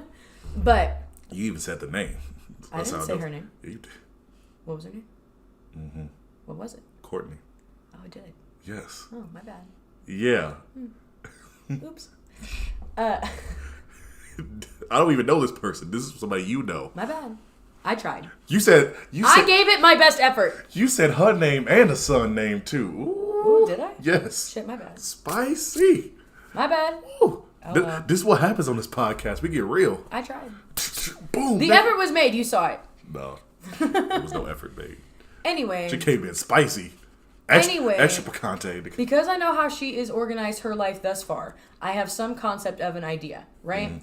And I know that she was fucking around with this other dude that is also Tanner's friend, which is they have all been having play dates together. So now Tanner's bisexual. No, but... Are you sure? No. Are you sure? Nah. Are you sure? No. Are you sure? Not even kind of. I look at your face right now. You're just like... I'm not. Yeah, so maybe. See? It could. I don't think I'd be surprised. They Eiffel Tower in this bitch. Whatever. That's on them. Anyway, but this dude makes really sexist comments about women all the time. Mm-hmm. And Tanner still hangs out with him. And when we were together, this was a problem, right? Because I was like, listen, I don't want him around our son. And he was like, what do you mean? And I was like, because he says really sexist fucking shit. Mm. And I don't like it because I'm not raising my son like that. Right? And he was like, well, it's all jokes. I said, it's not a joke to a 3-year-old. Yeah. Right? It's not a joke to a 3-year-old. He doesn't understand the concept. I would never say that. Like, I know what I said about my dad's girlfriend, whatever. I wouldn't say that in front of a kid. This was... Yes, me being mean about this bitch because she was annoying. And that's fine. But this dude would, exactly. Right? So this dude definitely would. He said crazy shit to me before, and we have gotten into it. Me and this random dude, we have gotten into it multiple times. He knows how I feel about him. Yeah. And we're like sort of cool now, as in like we can be in the same room together and we won't have no problems. But he knows. He knows how I feel. It's on sight for this motherfucker. Like, he knows how I feel. It's clear. Tanner has told him. I've told him, like 8 other different people have told him. He knows. It's not a secret. He knows. It's on sight, Nick. So sight, Nick. But this dude has spent a significant amount of time around this girl's son. So this girl's son could have very easily picked up on some of these things. So now I'm thinking, I'm pretty sure that Tristan hanging out with this little boy is starting to rub off on him in negative ways because of the people that she allows around her son. And how am I supposed to address that with my baby daddy? Because I'm not trying to be like, yo, I don't like your girlfriend. I'm entirely indifferent towards your girlfriend. I can give a shit less about your girlfriend. You know what I know? I know that she knows how to take care of a kid, so she can be trusted alone with my son. Yeah. But I don't know who else she lets around hers. Yeah. And I do know some of the people she lets around her. Mm-hmm. And I don't like that.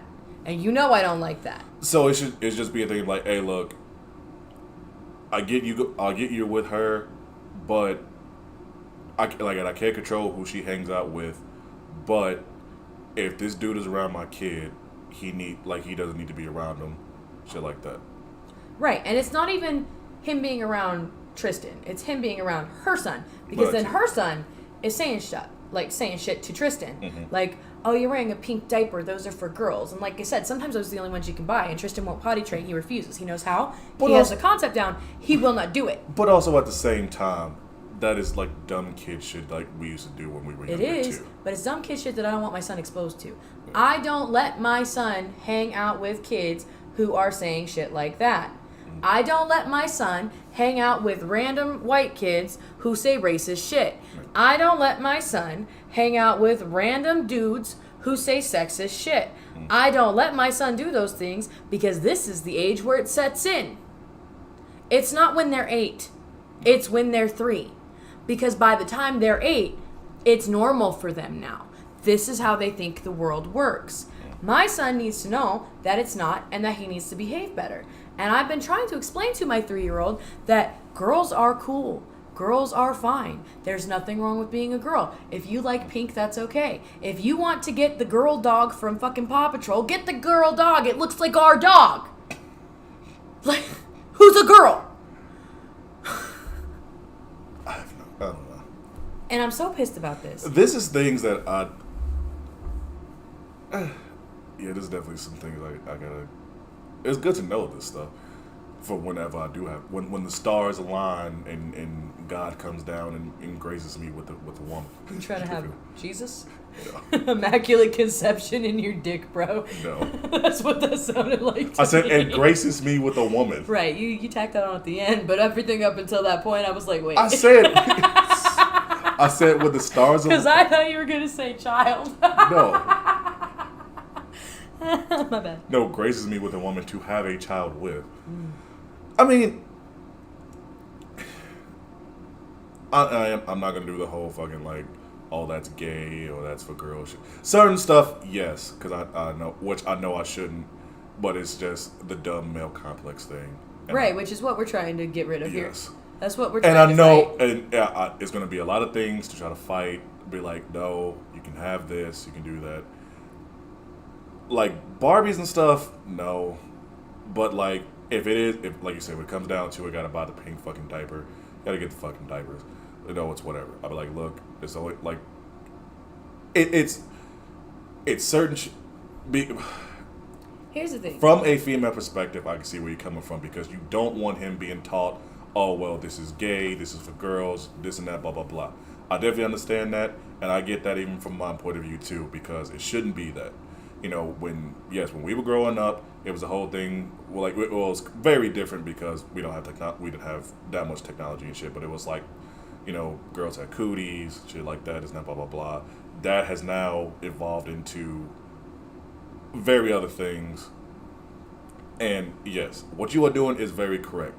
You don't want him having that mind state, especially at this early age of, you know, that's for girls, that's gay, especially when it's coming from someone who is an idiot.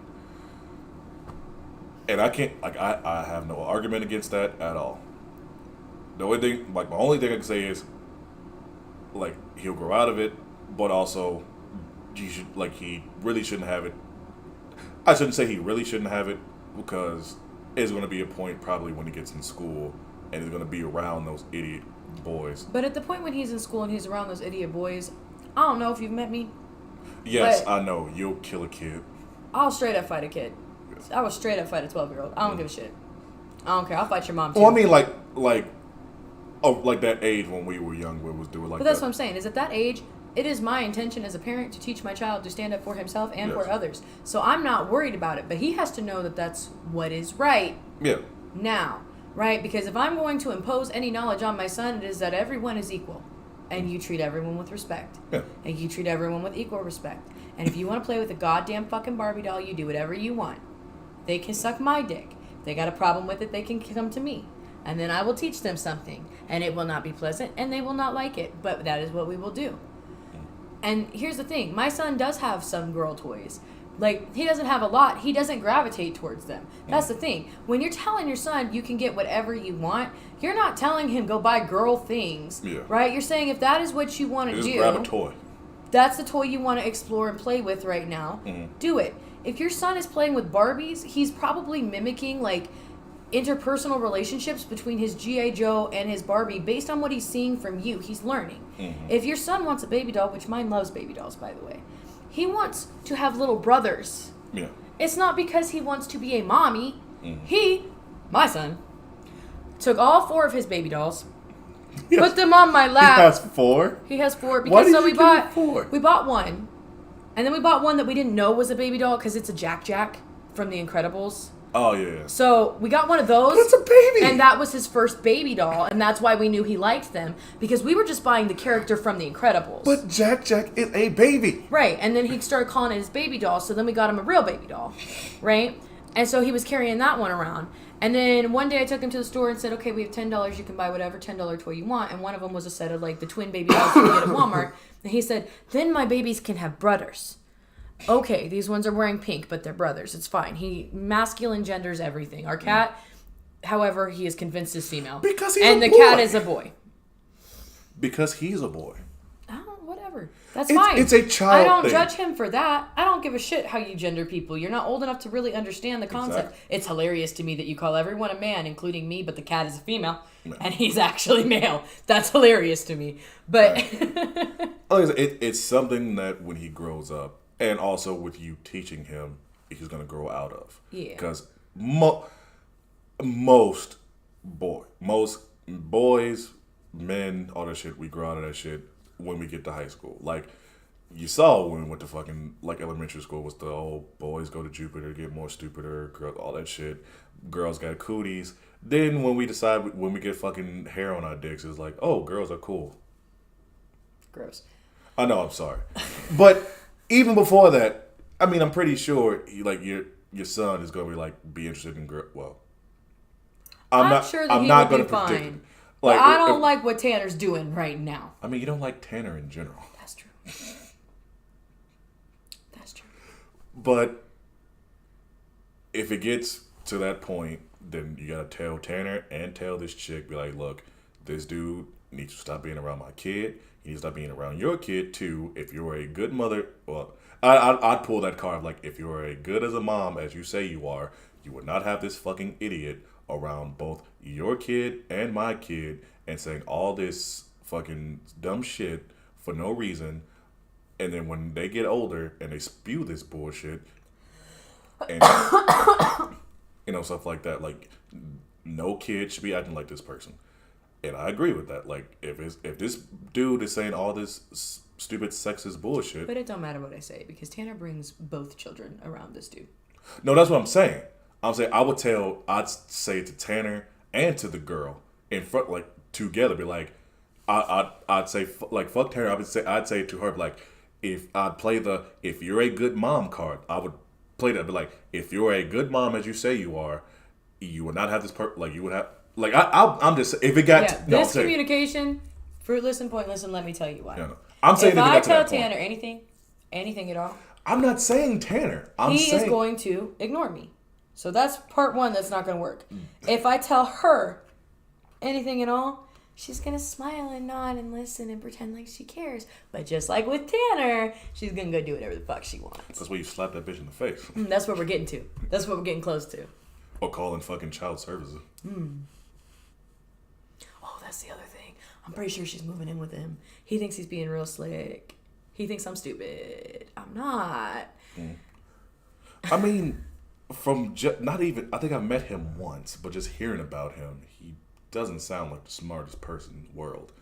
So it's not that hard to, like, figure his shit out. Yeah, I clean houses now as part of my responsibilities for the property management company. And so I can do that in my free time. And he's got this room that when the cat was over there, he kept the cat in it and he kept the cat box in it. And now he's worried about the carpet. After 2 years, he's worried about the carpet. So I go and I text him and I'm like, hey, can I pick up those things that I was telling you were at his house? The couch and the bed frame for his race car bed. I was like, can I pick up these things? And he was like, yeah, do you think that you'd be able to come over and, like, clean the carpet in that room that you said that you would do, like, 2 years ago, but I never asked you to do? And I'm like, you're trying to move a bitch in.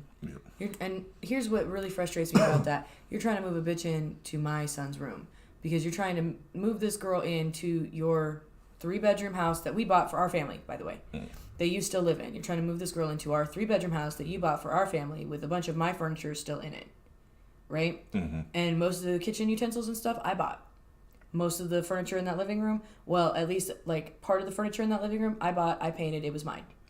I feel like the song "Hit 'Em Up" style should be playing right now. As you're saying this, just all that shit was mine, and I was nice enough to leave it there for you. But you're trying to move her in so that you guys can take over the main bedroom, so that you guys can be a couple after 2 weeks. After 2 weeks, it's been 2 weeks, right? This bitch so you is can, dumb. Yes. So you can be a couple because she's probably losing her house because she's been in the same place for like 3 years and she's never been caught up in the bills.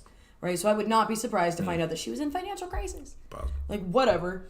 But that's why they're doing these play dates is because this dude that I don't like lives across the street from her. Right? And so they've been all hanging out together and doing whatever. So I would not be surprised to find out that he's moving her in thinking that, oh, it'll be somebody to pay half the bills, except for as soon as you're there. She ain't like me. She's not going to pick up the slack. She ain't.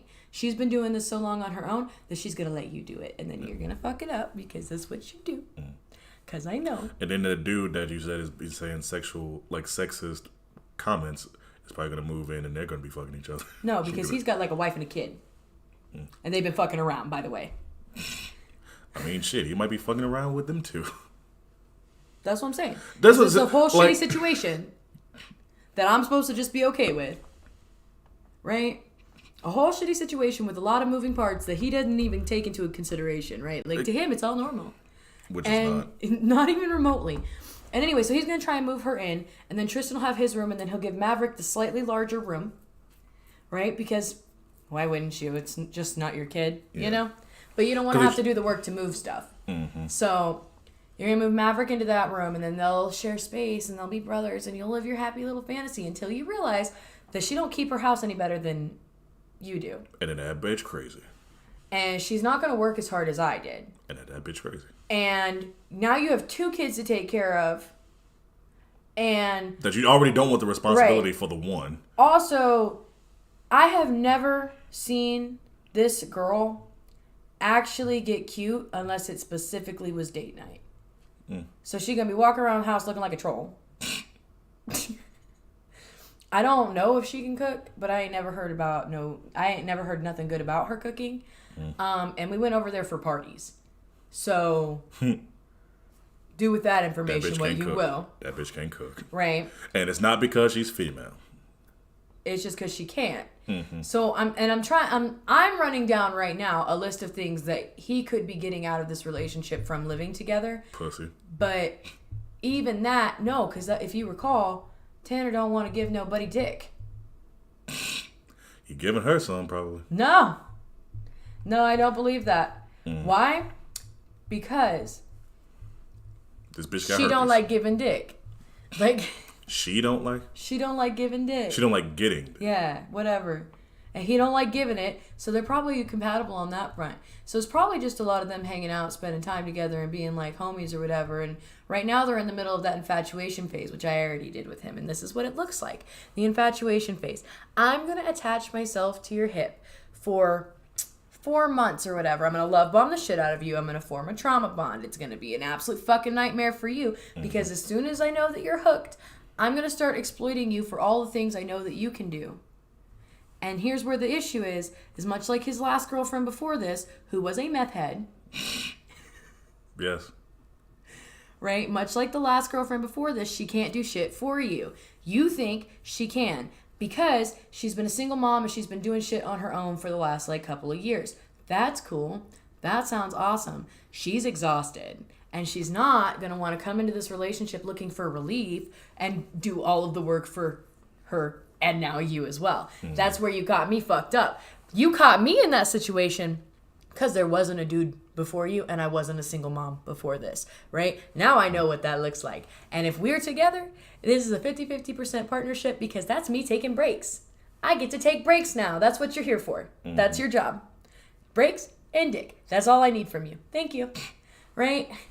In conclusion, don't have kids with a crazy person. Yeah. And I don't mean her. You probably should. You are stable to a certain point, and this is coming from someone who is stable to a certain point. It's you know what the hell you want. It's just people try to make it seem like they can do that when they can't, and that's what Tanner's problem is. Also, the fact that he has fucking problems, and that I feel like that is both of our problems where you have your stuff going on. You have reasons. You have reasons why your standards are high and why things need to be met, and people try to make it seem like they can do that, and then when reality hits, they realize that they can't. In my situation, it is the way I work, the way I handle myself, and the standards that I have for the person I want to be with. They say they can handle it, and they can't. And this is even before I was DJing, when I was working in warehouses and stuff. When we both work as hard as we do, and we have the responsibilities that we do, we don't just try to find somebody just here and there who just can't fucking deal with the shit. We are straight up, we are straightforward, honest, and we tell you what the fuck we feel. And if you can't accept it, don't talk to us. That goes to in person, over text, which she already specified. Say it. Don't do it. Exactly. And that's the thing. It's people out here who they see either one of us. Well, mostly you, not me. They'll see you, think that you're approachable, or think that you're whatever, and then when they get to realize the actual reality, then that's when shit happens. With me, it's usually, dumb shit. Well, usually with me, it's I tell someone, hey, I work this way or I do this. They say they're okay with it, and then months later, they're like, oh, I barely hear from you. I can't do this. I was like, well, bitch, I told you the assignment, and I hate saying that, but I told you what the deal was. You accepted it, and then you couldn't handle it. So that's the thing. It's don't just get with someone, and I'm saying this for both of us too. Don't just get with someone because it's either convenient or because of just whatever. Like if something's going on, like you gotta just cut. Like I won't say cut and run, but just be like, look, the situation ain't for me. Especially when it's someone who tells you straightforward that this is what I do. Can you handle it? Don't just accept it thinking that shit is gonna change or anything like that. Because it ain't. No. I'm not going to stop working hard like I do. You're not going to stop working as hard as you do. You're not going to stop being a fucking single mom or just being a mom in general. Like, I'm also not going to stop running my mouth. That's just not going to happen. Same. Because I did that for 3 years. Here we are. Yes. Are there things that we do need to change between us? Yes. Are they going to happen? Probably not. I don't know. Give me a good enough reason.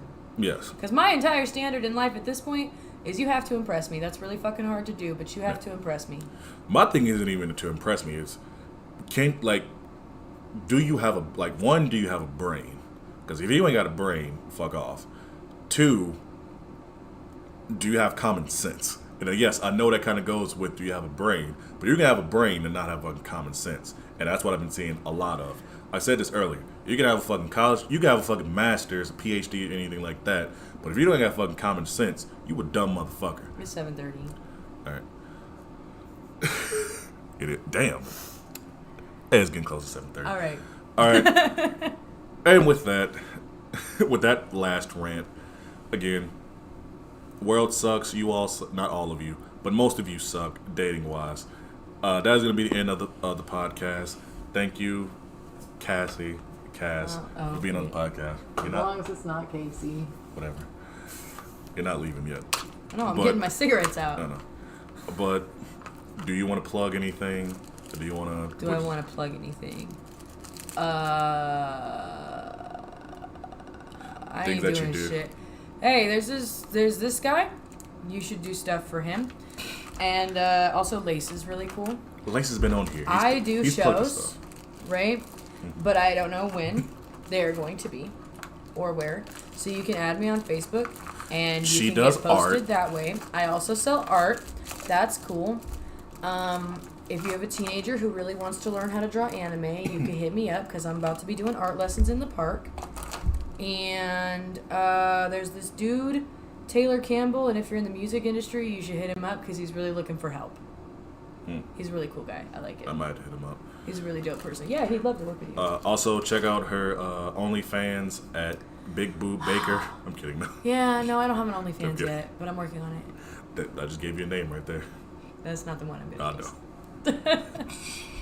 It was just... Maybe next time I'll come back with OnlyFans. But don't be expecting anything too good because it's going to be some stupid shit. I hope you don't. Do what I want. I You're know my you- real dad. Yeah, because I'm too black. That don't mean I'm shit. kidding. All right, everybody. Hope you enjoyed this 3-hour extravaganza podcast with my friend Cass. Once again, like, share, subscribe, follow, add, all that shit on social media. And with that, stay negative, my friends.